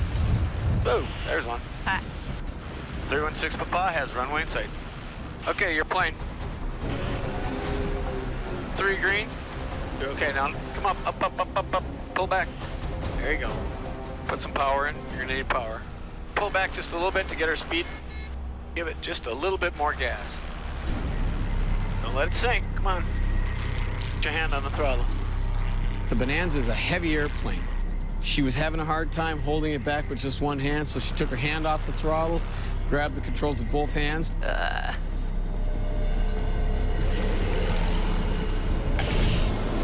Whoa. Throttle off. Oh, I got it. Never take your hand off the throttle, Claire. She left a little bit of power in, so as soon as we landed, back up we went. Kind of a bounce. yeah, I know to not do that, but I just couldn't steer. But yeah, never take your hand off the throttle when you're landing, because then you got to reach for it. You might pull the wrong thing back. I'm just not used to this side. It's like flying I'm left-handed. I just can't. Yeah, flying. Not used to it. The wrong hand. All right, Claire. You didn't break the airplane. Poor hula girl. Your landing smashed. Hey. Pro cooler girl. She was falling over long before that. I don't know. Welcome to Boa Vista.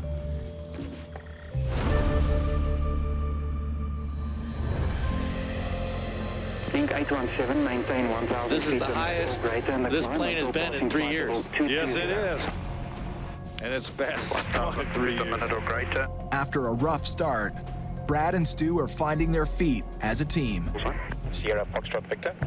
I think I surprised him a little by basically failing on the radio, but then he definitely surprised me by getting over it just like that. Said, hey man, you want to take it the whole way? Really? We kind of took off and immediately was like, you want the controls? I'm like, yeah. I'll help you out like this, boom, give you a heading bug. There were some concerns on this flight, but at the same time, it's the first time he's ever been in the 1900, and I was a little hard on him. Right here, if you turn right here to about 320, that'll put you on a perfect downwind. And I flew basically the whole thing all the way to Malawi. Uniform approach, clear the final 1-4, report final. We're 9 minutes away from the airport, and then we can start down. I'm expecting him to say, okay, I have the controls, I'll land the airplane. Yeah, you know what? Take your time coming down. Yeah. And then on descent, he made no indication he was going to take the controls from me. Okay, got flaps here. Props come up whenever you call it. I would probably do it now just so you can get a feel for how much it slows it down. Thumbs up. I just can't make him sit in the right seat, talk on the radio, and flip the gear. That's what they call gear in aviation. You can start bringing her down to ref 10. I don't want to see anything lower than ref 10. He ain't gonna learn anything being my. Okay, we're getting a little slow. Look at your powers, they dropped off, so bring them back up. One of the things that I appreciate about Brad is the fact that, you know, he's going to allow me to learn. Whereas I've definitely flown with some people that are like, oh, I got it. All right, runway's right there. Yeah, looks like it. 3 green, final flash, clear to land, props 40 yacht amps away. Runway appears to be clear. You are just about ref, and we're high, so maybe bring that nose down a skosh. There's a lot of pressure when you're landing an airplane, especially a big one that you've never landed before. keep feathering off the power, all the way down. Heels on the floor. Looking good, looking good. Start pulling the power slowly, slowly, slowly, because it's gonna sink like a rock. That was awesome. That's pretty smooth. Cool, dude. Did it. We did it, and you did it, man. That was a pretty good first landing, I'll tell you what. And doing it in the airplane instead of a simulator. Landing it smooth, especially the first leg, first time with Brad, it was a huge confidence booster. Yeah, so I'm tired, man. I want something to eat in a hotel room. How you doing? Yeah, Are you you're the man? Yeah, I'm the taxi. Very nice. Thanks for waiting for us. Once again, we're not even gonna have a chance to see anything. Hotel, dinner, sleep, and leave. Oh, this window doesn't roll down. You should probably turn the headlights on.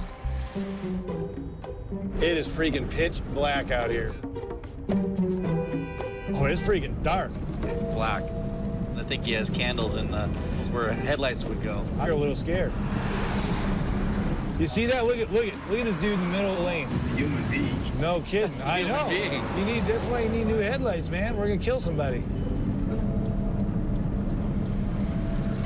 Did something just run across the road like an animal? I think I just saw a puma. What the hell? This is the Malawi Autobahn right here. Worse than any dangerous flight we've ever done. Riding in a Malawi taxi cab. Oh my God, where is this hotel? If I thought that this taxi ride was surreal, it was really just preparing us for what was at the end of the ride. Sweet. I have a jacuzzi in mine. What's in yours? I think my shower curtain is covered with blood. Holy mama. Is this the Bates Motel? It's a crime scene. I'm gonna have to shower with my boots on, for God's sake. I think this candle has seen more exciting days. This is badass. It's a crappy hotel, but at the same time, someone's paying us a large amount of money to move their airplane. They're not paying us to sit in five-star hotels and eat lobster dinner with pretty girls. You know what I mean? I cannot wait to have my bed bugs tomorrow.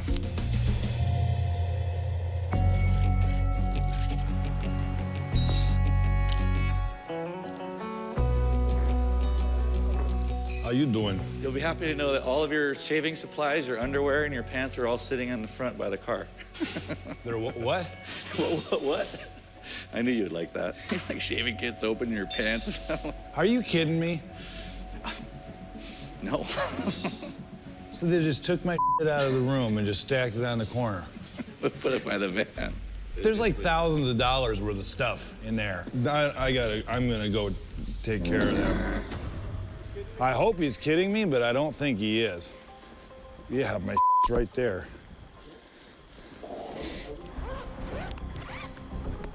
My wallet's gone.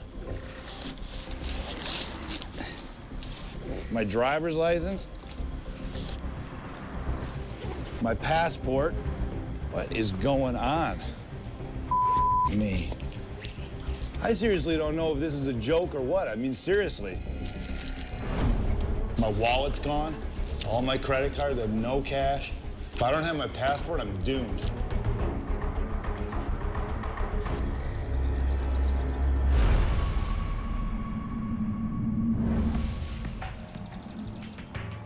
Come on up here, Claire. Thank God for the breeze. You can just push on that wing. It's Christmas Day. Carrie and Claire's present to themselves is a little R&R, just a few hours away. Okay. Fuel, customs, flight plan, weather. Okay.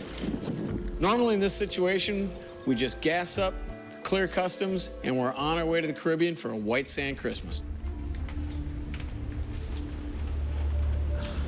No, you're kidding me.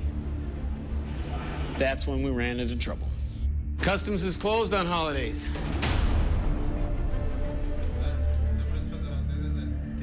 We're here till tomorrow. So, great. Dang it. Merry Christmas. That's a bummer. Yeah. It's about to get worse. You got your passport on you? The local cops are suddenly suspicious. Ah, federal police? Having a guard with a submachine gun meet you on the ramp and escort you to immigration, that was a first for me.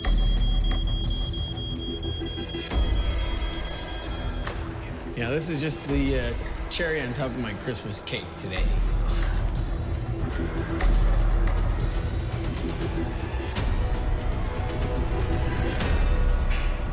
Next time on Dangerous Flights. This is infraction. Have Carrie's rule-breaking ways I might be spending this Christmas in jail. finally caught up to him. I have no idea what I'm gonna do. It can be done. No, it can't. It cannot. Brad takes on the boss. Cory is wrong and I'm right, and I'm not going to give in. None of a Systems down. altitude selectors failed. The DI's boots are failed. The Beech 1900 shows its ugly side. Those are the signs that lead to an accident.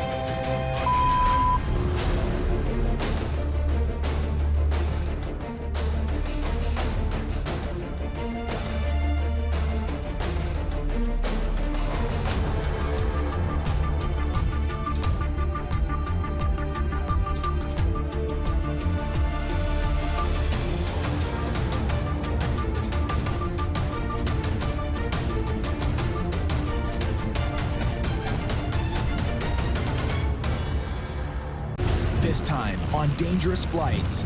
Pretty bumpy. A rocky landing. Keep a little extra speed, help us battle this turbulence. Aren't we sinking kind of fast? It's not realistic to fly the plane that way. Blasting the boss. It can be done. No, it can't. Dude doesn't know what he's talking about. And running on empty. We've still got 389 miles to go.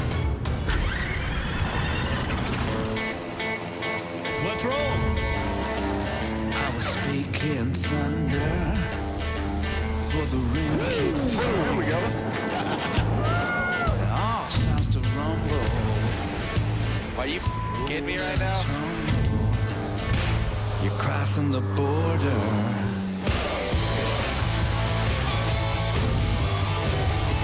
Where the devil won't go. Where the devil won't go. Where the devil won't go. You're crossing the border. Police Federal. Federal police? An escort by gun-toting federales This is bad at any time. your best work, please.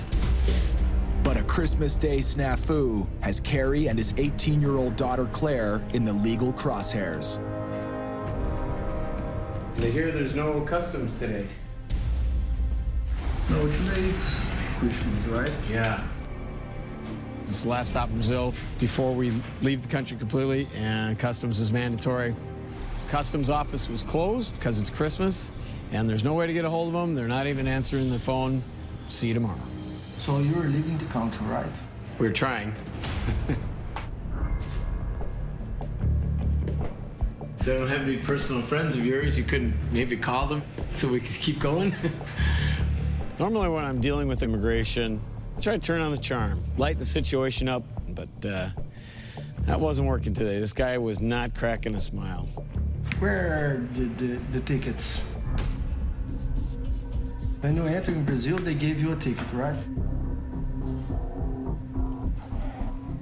Where are the tickets? Got yours, Claire? Now you're gonna embarrass me, Claire, because you whipped yours right out. It's gonna take me 10 minutes to find mine. When you come into Brazil, you get a little slip of paper that you fill out for customs, and you can't lose that. So put it in here. I just saw it. What did I do with that?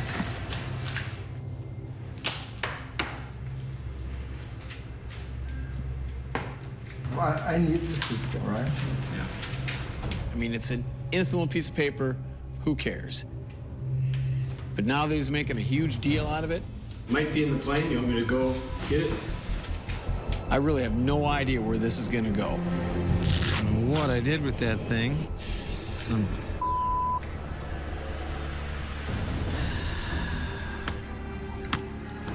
did I put that? Yep, he's always telling me, make sure you don't lose this. And he said that about this paper, and he's the one that lost it. Son of a... If I don't find this thing, I don't know what this guy's gonna do. I do not have it. So now I get to go back in there and deal with Dr. Cheerful. I might be spending this Christmas in jail.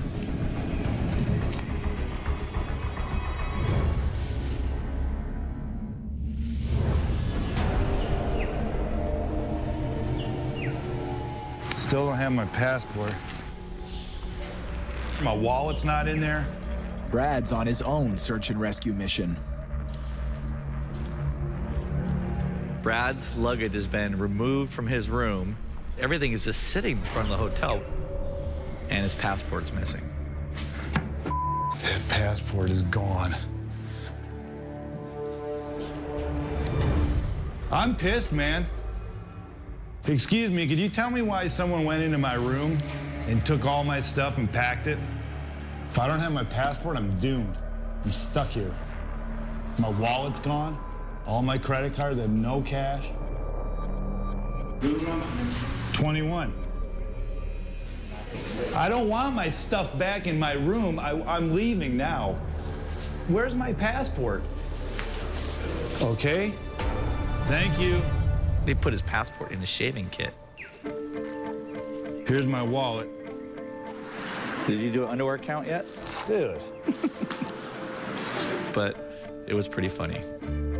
What's the word? Internet connection's a little slow here. Well, Cory is connected online, so I'm gonna call him. I'm just gonna give him a heads up about a couple things. With the boss 8 time zones away,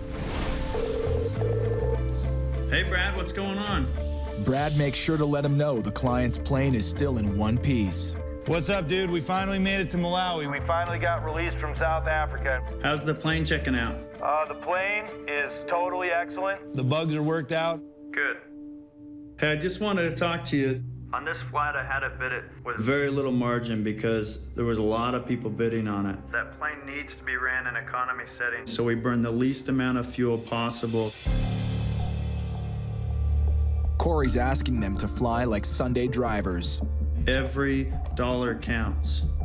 He's asking us to pull back the power to almost an unflyable setting. Brad knows this already. He knows 99% that's wrong. All right, we'll do our best.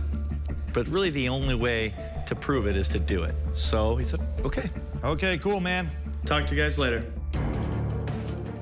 I have never, ever seen a 1900, even at 25,000 feet, burn that little gas. You have so much time in this thing that I would just defer to your expertise. We'll try it. We'll do an experiment, and we'll see what happens. So, tracks are on, belts are on, brakes, prop levers are forward, battery doors are up, fuel's balanced, insufficient engine anti is up, and off the brakes. Here we go. Pause the brake.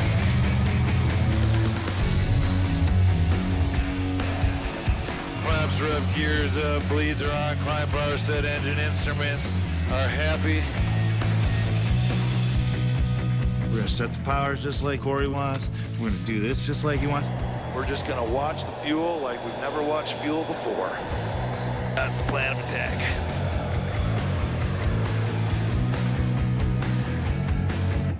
Oh, shoot. But look at our ground speed. We are crawling. It slows down so slow. It slows down to the speed of like a little 2-seater Cessna. We're hanging off the prop in the air. 130 knots. Normally that's between 240 and 270. We're sitting still in the sky. We're not even moving. 100 miles an hour slower. So we're gonna fly an extra 2.5 hours today. And they're only a couple thousand kilometers into their 20,000 kilometer flight in the Beech 1900. They still have to burn through 2 continents and fly over the freezing Atlantic to meet their deadline in Western Canada. To put it bluntly, Cory is wrong and I'm right. And I'm not gonna give in. It's not happening. Have power, go ahead. They decide to ignore Cory's orders. But now, Son of a... more trouble. Prop de-ice has failed, and the boots are failed. What does that mean for us? We got to avoid icing. We're going to. We got to avoid icing, but we're going to Iceland. What the? Now, for some reason, the yaw dampener's kicking off. What is happening with this thing? Message altitude fail. God, I can't believe it just all broke, man. I think I put too much faith in this old pig. The altitude selector has failed. The de-ice boots are failed. The prop ice is failed. And the yaw dampener has failed. So that means somewhere inside this plane, something's broken that's screwing all this stuff up. Those are the signs that lead to an accident.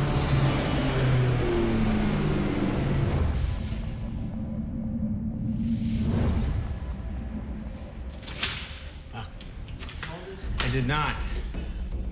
Carrie's missing customs form is turning into a federal case. For real.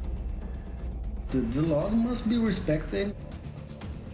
This guy does not look happy. He's not about to give us a break here.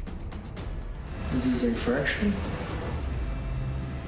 I mean, if I was just with some other guy as my co-pilot, I wouldn't be really that worried if I get thrown in jail.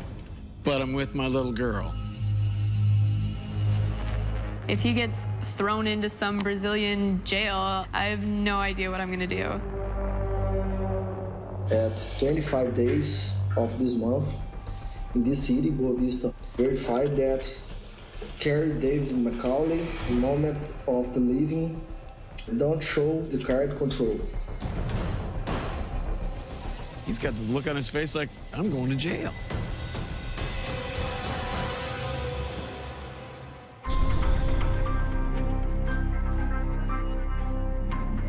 I'm really nervous.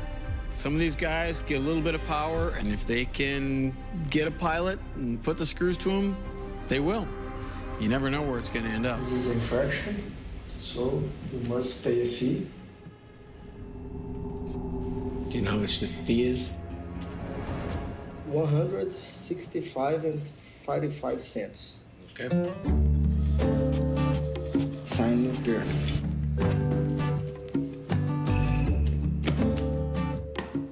That's it. Okay. Carrie's a free man. Do you know any good hotels in town? But their plan to spend Christmas Day in the Caribbean Well, maybe Aipana. is a bust. Merry Christmas. Merry Christmas.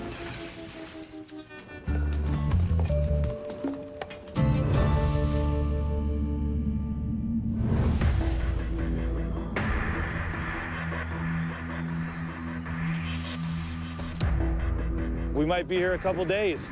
There's some issues. We had 6 failures on the way here, so 6 too many. 6 too many, and a couple pissed off, frustrated pilots. Brad and Stu are facing a delay they can't afford. The plane's broke. Barely out of the gate, only Brad has the certification to fly the 1900, and it's about to expire. So if the plane is not delivered by the last day of this month at midnight, the plane sits where it sits. Check it out, there he is. T-Bone, baby. But their luck is about to turn. Man, oh man. I never thought I'd see you in Africa again. What is up? How's it going, dude? One of the coolest parts about this job is you step off an airplane anywhere in the world and you see an old friend. 5 years probably since we've been in this country together. 5 years. Oh my God. Oh, I'm totally psyched to see T-Bone.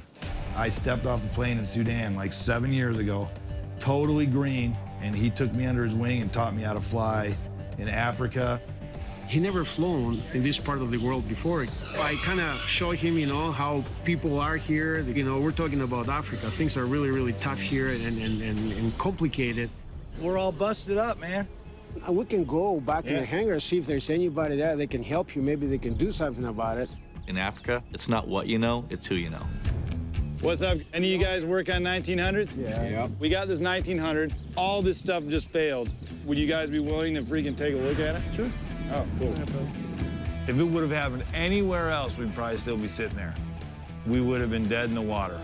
But we just so happened to have friends of ours to introduce us. It worked out good. Hopefully he'll have a diagnosis or a fix in an hour or two, you know? Pilots think if they hang over a mechanic's shoulder that it magically gets fixed faster, and that's just not how it works.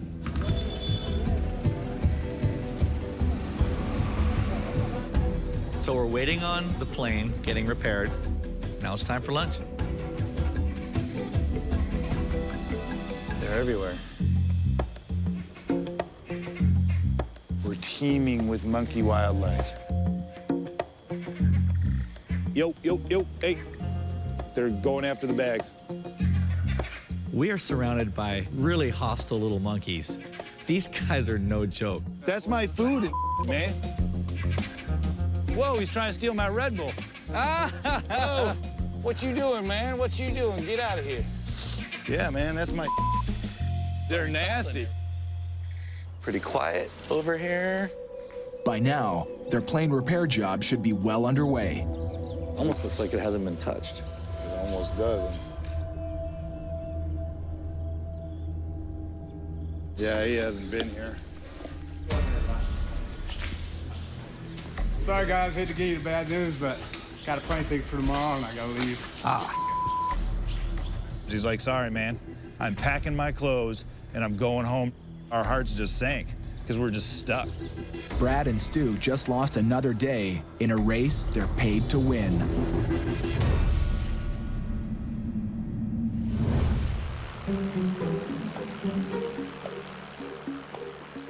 You just stay sleeping, Claire. It'll be a Christmas miracle. You know, if I can't give Claire a Christmas at home, at least I can bring Christmas into the cockpit. Claire? Merry Christmas, Claire. Oh my gosh. That's awesome. Kind of looked like we were gonna miss Christmas, so I thought I'd add a little Christmas cheer. I even got one for you. Thanks, Dad. You're welcome, Claire. Merry Christmas. Merry Christmas. The guns. Oh yeah, double guns.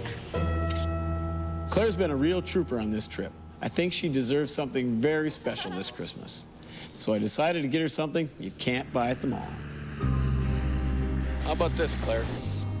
For your Christmas present, I'm giving you the entire Caribbean island chain.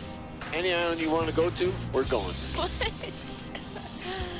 Who gets to do that? Just choose any island. And probably one of the coolest, most unique Christmas presents I've got. I would hope so. Having conquered the Amazon jungle, a little Caribbean recharge comes just in time. Next, it's the final big push to delivery in North Carolina. Okay, Claire, here's the first island in the chain that you can choose from. What do you think of this one? Not very many beaches. So that's a no on this island. Okay, on to the next. This island has a great big huge town. It's a little industrial for my liking. Farms and like stuff. Your island does not meet Claire's specifications. Sorry. Sorry. Try again. This island looks pretty damn bitchin'. Looks kind of sweet. Is this your Christmas present? Think so. Let's find here. Check it out. Nevis. Never been to Nevis. 316 Papa. Season greetings. Hello. Good. How about you? Thank you. Well, we were just flying by and saw this beautiful island, so we need to stop and. This is the place to be. There's sunshine on the other side and a little rain, and it's only a cloud passing. It's only a passing cloud. That's what we say here.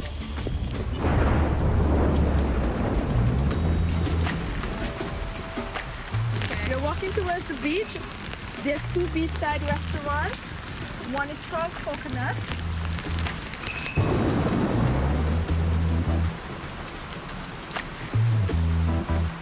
was hoping for some sun. That's all I wanted, just beach and the sun, and this is far from it.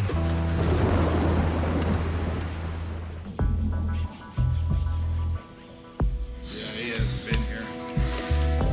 It's just kind of disappointing. All right, well. Stranded, with a broken plane and no mechanic, Hey, what's going on, Matt?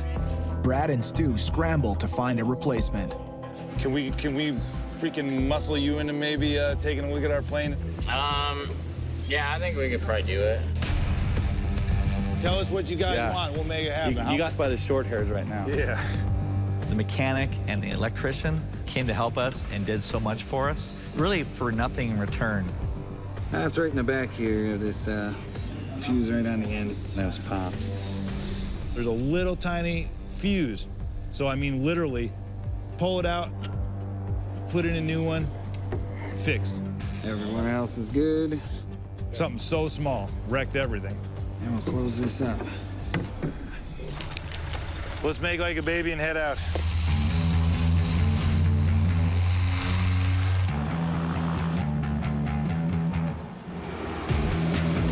So once we got out of Uganda, we were turning jet fuel into noise and really covering some ground. We hit Sudan. That is pretty badass. You know, we made it to Egypt. Spent the night. Wow, look at how pretty. And we get to see what it looks like for 10 minutes on our way to the airport in the morning. You get to see some amazing exotic places. The only problem is that you blow through them so fast, it can be really exhausting. You don't really notice it when you're flying because you're working, but when those wheels hit, it just floods over you. We're tired. What kind of services do you need? We need massage. We need room service. We just traversed the entire continent of Africa in a couple days and some of Europe. It's okay to be a little tired. We get in exhausted.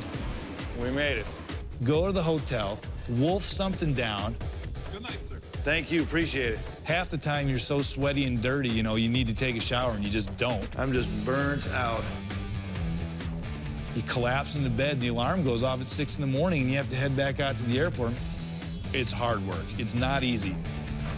All right, so Italy down, time for Scotland. All right, we have igniters. We have engine anti-ice. Crispy's alive.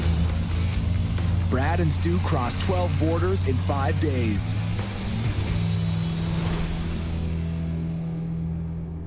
We're having some real issues. But to boss Cory, they're going rogue. On these long trips, especially in a bigger airplane like this, it's important to save as much fuel and as much money as possible. It slows the plane down so pilots bitch about it. He sent me an email with some foul language in it. And he sent me these numbers again. You're gonna go this fast and I'm gonna save thousands. We tried, it just doesn't work. We're pros. That's what insults me the most, is that I'm a pro. I've been doing this professionally for like 12 or 13 years. And we're being preached to by someone who doesn't even have 1,000 hours. Didn't answer his emails, didn't really care. Because I was like, dude doesn't know what he's talking about. I don't think Cory really realized how much he was asking of us. So we scheduled the call. Bet you $10 I'm gonna be totally aggravated in 10 minutes. Oh, totally. And tower 316 ready for takeoff. Okay, gas, undercarriage, mixture, props, bumps, rolling. Here, Claire, you do it. I can't reach them. 7 days into this flight, All yours. Cory decides to take off the training wheels Claire, make us fly. and stop coaching Claire on takeoff. A pilot needs confidence. A pilot needs to be able to push the situation every once in a while and learn a few things. Really hope she steps up.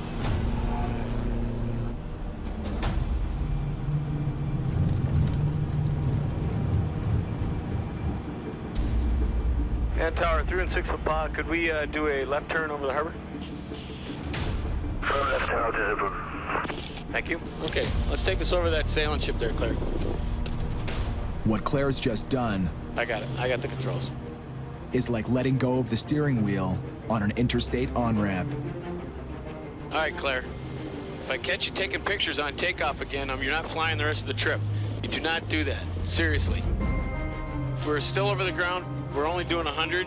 You're not paying attention. You're the one flying the plane. If nobody's watching the airspeed indicator, we could stall and crash. That's serious. You do not mess around on takeoff. Okay, I thought that I was in the same spot that you were when you pulled out your camera and were taking. I'm me, you're you. I got 6,000 hours, you don't. Okay. There have been hundreds of pilots that have been killed over the years because they let small distractions take them away from the primary duty, which is flying the airplane. Claire needs to basically just learn to be a better pilot. Our lives depend on it. I want you to hand fly for a while. Get on your instruments. Might be a little bumpy, so it'll be kind of a challenge to try to hold your heading and your altitude. No yelling. I might not yell.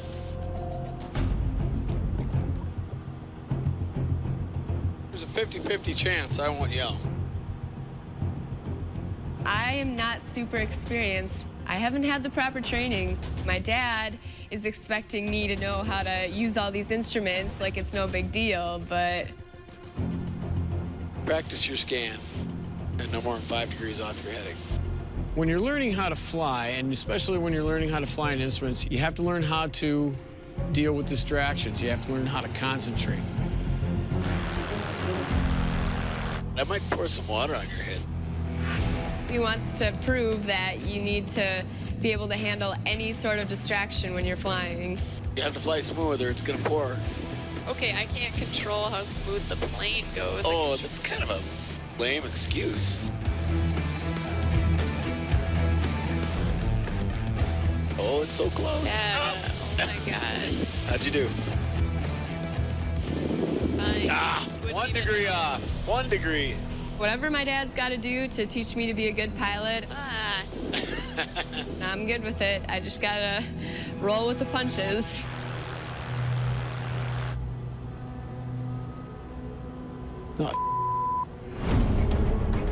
Huh. Check out the right fuel indicator.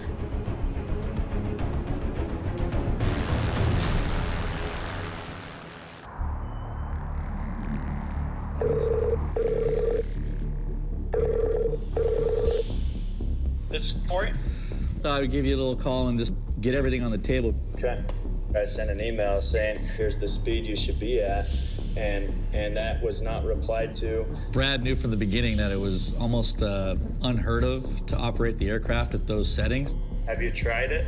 Yeah, we tried it. We did it exactly how you wanted it done. It's not realistic to fly the plane that way. It can be done. No, it can't. It cannot. The difference between running it in economy setting and power setting is between $5,000 and $7,000 in fuel. That's $5,000 to $7,000 out of my pocket for you guys pushing the throttles up.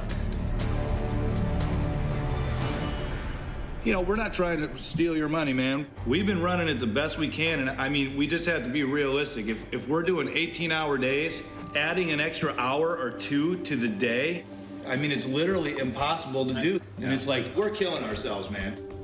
I've got to have faith in my captains that if they say it's a no-go, it's a no-go. We got every airplane there safe. That's the #1 goal, #1 priority. Guys, I understand that sometimes changes and whatnot, so we just need to move on. And so I have to take a step back and let my captains do their job. Okay, all right, guys. All right, we're out of here. See ya.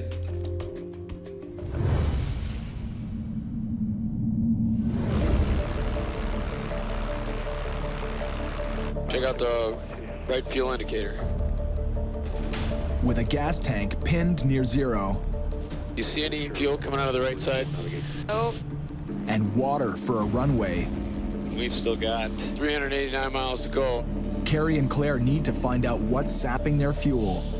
I'm gonna bank hard right, because sometimes you can't see what's right directly behind you.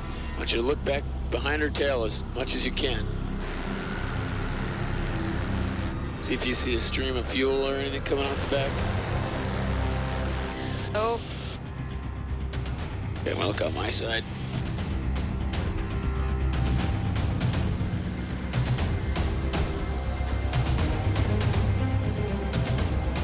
Huh. Fuel quantity circuit breaker. Let me try that. Pull that out.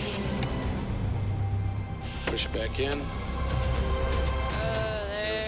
There we go.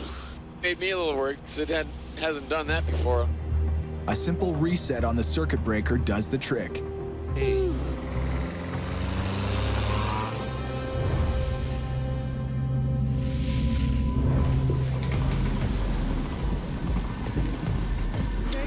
Thank you.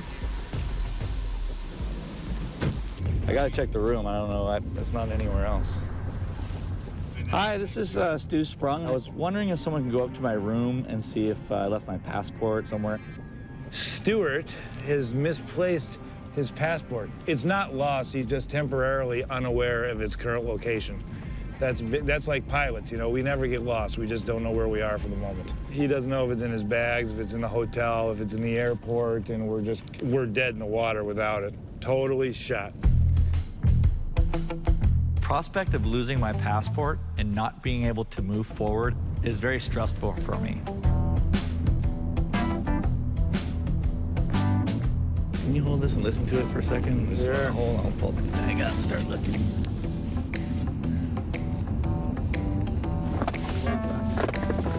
Aha! You find it? Yeah. Fell out of my suitcase. Easy cheesy. Long days and tight turnarounds are starting to catch up to Stu. Sat on my sunglasses there. Fell down into my ass right as I sat on. I felt it just go flat. Not a good way to start this flight. That sucks.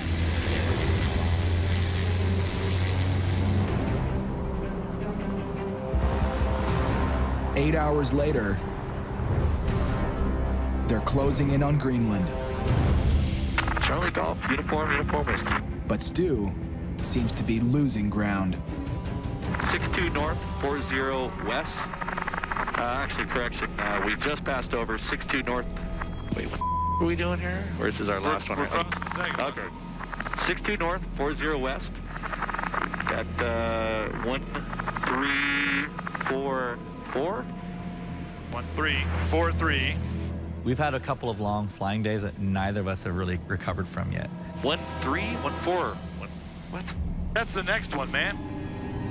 Having the issues with the radio is definitely a lot to do with the fact that I'm just tired. All right, sorry about this. Just reporting 1413. 1343. Are we still? Oh. 1343. Sorry about that.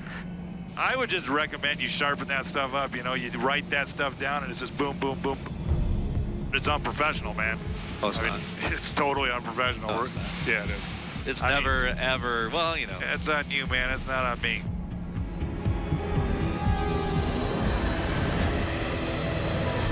Charlie Golf, uniform whiskey, B180-1433.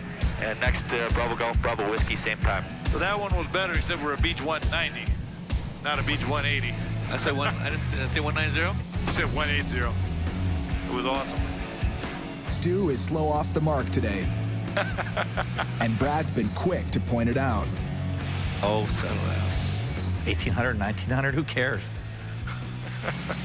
I'm sorry, man. Man, I had the best bag of gummy bears of my life last night. Holy mama. It was like a flavor explosion in my mouth. Now it's not tension infecting this cockpit. They were freaking fruity. It's cabin fever. After sitting next to the same guy for 55 hours, you've covered it all. I love this big wheel so much. That was my pride and joy. I never had anything like that in my whole life. And someone stole it. They stole it. Someone stole it. You've covered every topic. 5th grade. I kissed my first girl. This girl named Sylvia. She was like Italian. Incredible. This experience with Brad, I basically gained a new friend for life. You want half? I bought this for both of us. No? All you. I deliberately brought it to give you one of them. I enjoyed one last night and I didn't share with you, so you enjoy yours today. Now I see how you are.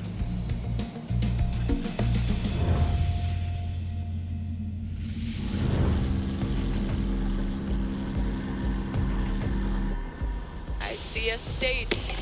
I see the United States. Well, one of the United States. That would be Florida.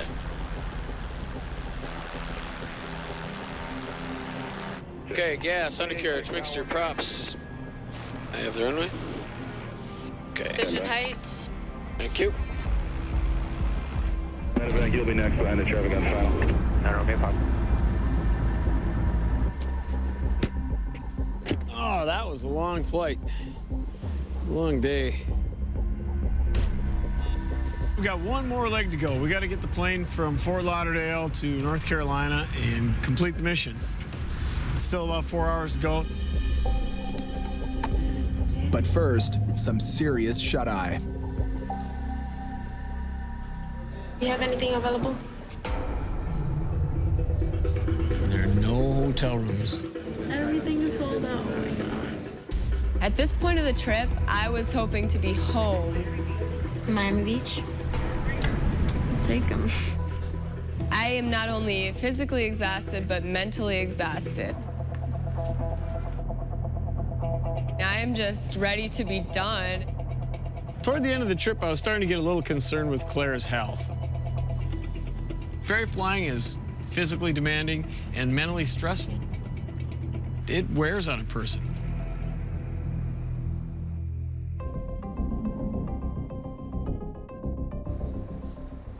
A lot of challenging weather up there.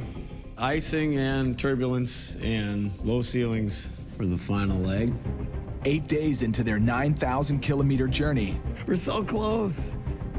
Carrie and Claire face one last push to deliver the plane. Huh. Yeah. That's new. I've never seen that before. But the merchandise is damaged. Something has kind of come loose inside the rubber. The propeller's heating system, which melts ice on contact, could be shot. And with it like that, now I can't really trust it. We can't risk getting anywhere near icing. We're gonna have to stay below the clouds. Remain below 1,000 feet. You're coming up. Carrie and Claire have to fly low to avoid ice. When you're ferrying an airplane, you don't have the luxury to make sure every teeny tiny thing on the plane is fixed. You gotta deliver the airplane. Silverwings 2041, Fort Lauderdale tower traffic on a 5-mile final. 210 under heading 27 right, clear for takeoff, Silverwing. But flying low puts them in the thick of Florida's busy airspace. There's just a million flight schools here and a billion students all buzzing around. There are over 9,000 planes crowding the Florida skies today. November 16 Papa, traffic 12 o'clock, less than a mile. Helicopter, Sheriff's Helicopter 900. You watch your altitude and heading, I'll watch for the helicopter. Carrie and Claire need to stay sharp. November 16 Papa, you still not have the traffic in sight, head to your right. All right, 26 Papa, traffic. Flying down this low, we have another thing besides airplanes to run into. TV towers. It. Yeah. Keep our eyes outside the cockpit. November 3 and 6 Papa. Pilots are supposed to report before they enter new airspace. Yes, sir. We're level at 1,000 feet. On course heading 355, just transition. It's how air traffic control keeps the skies from turning into one big collision course. Bonanza 316 Papa, you need a call before you enter the Class Delta airspace, not after you do.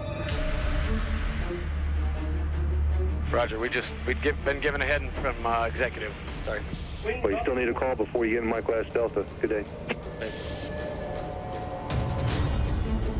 This last 4-hour leg of their journey 16 Papa, proceed due north. is turning into a real bear.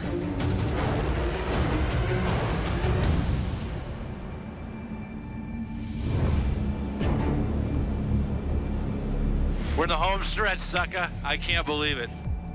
Yep.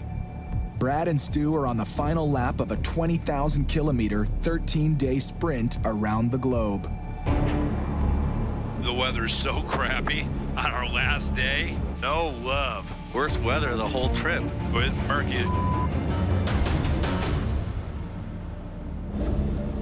God, you gotta be me. That's gonna be sticking. It is gonna stick. We got some clear ice built up on our wings. A buildup of ice can mess with the airflow over the wings You can see the big white line on the front of the wing. and turn an aircraft into an anchor. I'm gonna blow the boots. De-ice boots are supposed to inflate and crack the ice off. That master warning. Bleed air, fail. Me. There's not enough pressure in the system to blow the boots as it's supposed to. Did your boots kick off the ice? That ice didn't come off. This side's probably half to a quarter inch. It did not kick it off the way it should have. I mean, it kicks off maybe 5% of the ice. If we get into real bad, heavy icing, we're pretty much screwed.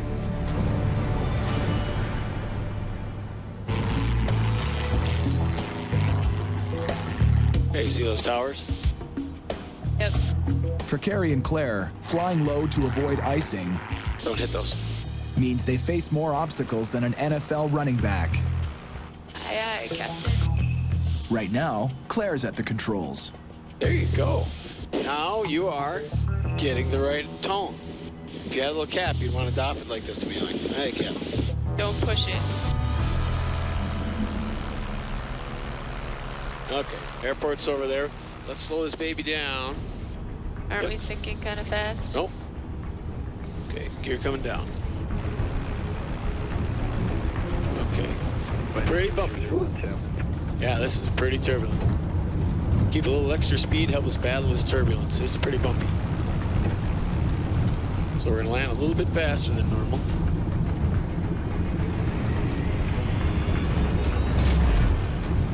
All right, good job. All right, Claire. Yeehaw! Uruguay to North Carolina. It feels really great to have this trip behind me, and to have done it with Claire was amazing. So, Claire, you made your first ferry flight. Think you might want to do that again, or maybe even do it for a living? If Claire told me that she wanted to be a ferry pilot, I'd be pretty proud. I'd do it again, but I'm too young to decide what I want to do. I mean, I don't even know if I like black olives yet, you know? I'm so proud of you, Claire. You did such a great job. I mean, I've flown with other ferry pilots that weren't as confident as you were on this trip, so good job. I think that my dad's perspective on me has really changed as he watched me step up to the plate on this trip. In the end, I think I'm not just his little girl anymore. He can look at me as a co-pilot. Double guns. Double guns. Let's go home.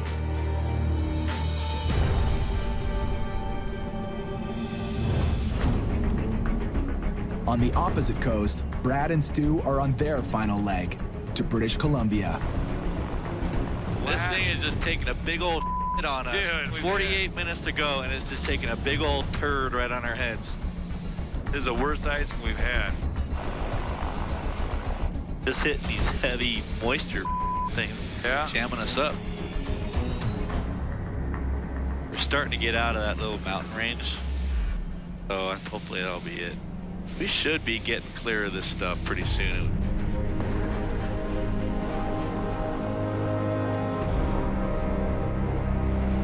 Ice is starting to fall. Yeah, it's breaking up. The wings are finally starting to clear up. Right base to final for runway 19er. Flaps coming in, gears coming in, props coming up. Cool. Made it. Nicely done. All right. Put her to bed. We made it. How's it going? Yeah. Oh my goodness, we made it. Good to see you, bud. My ass is just sore. Yeah. Just so many hours in the seat. Hey, what's going on? Well, we finally made it. Well, that was a hell of a trip, man. It was. It was a good flight, but I'm pretty much done with that plane. I don't want to see a 1900 for another month. Well, I appreciate all your hard work. I mean, I know we had some issues, but at the end of the day, we got the plane there. You guys are all safe, so job well done, man. Yeah, we're golden. Okay, dude, talk to you soon. All right, see you. A lot of pilots would never even attempt to do what we do. Dude, it is crazy out there. It's unlike anything else. We'd die from hypothermia by the time anyone got. The real question is who's gonna eat who first. We met some neat people. Polar man, outstanding. No, that's cold. Some new experiences. So what is this Seal again? stuff. Seal juice. It's hard to explain how happiness just invades your body. Woo! Marcia drives an airplane with a propeller. You'll say, okay, I did this. That's about time, my brother. Oh, that's crazy. Who gets to do this? I see why I'm a ferry pilot, Claire. I do. I see it. It's really cool for him to watch his little girl turn into a ferry pilot. You're 10 degrees I'm off trying heading. to deviate from this huge cloud. Okay, then. On a couple of trips, I'm gonna be the one in the back sleeping. Bring it on. I'll take it. Oh my God! These are very dangerous flights. We have to face all kinds of different challenges. Slowly, slowly, slowly. Cool. Dude, did it. We did it and you did it, man. Shazam for one last time. We are here. Jump again. Beautiful. We did it. Ferdinand Yuki. Landing something like that.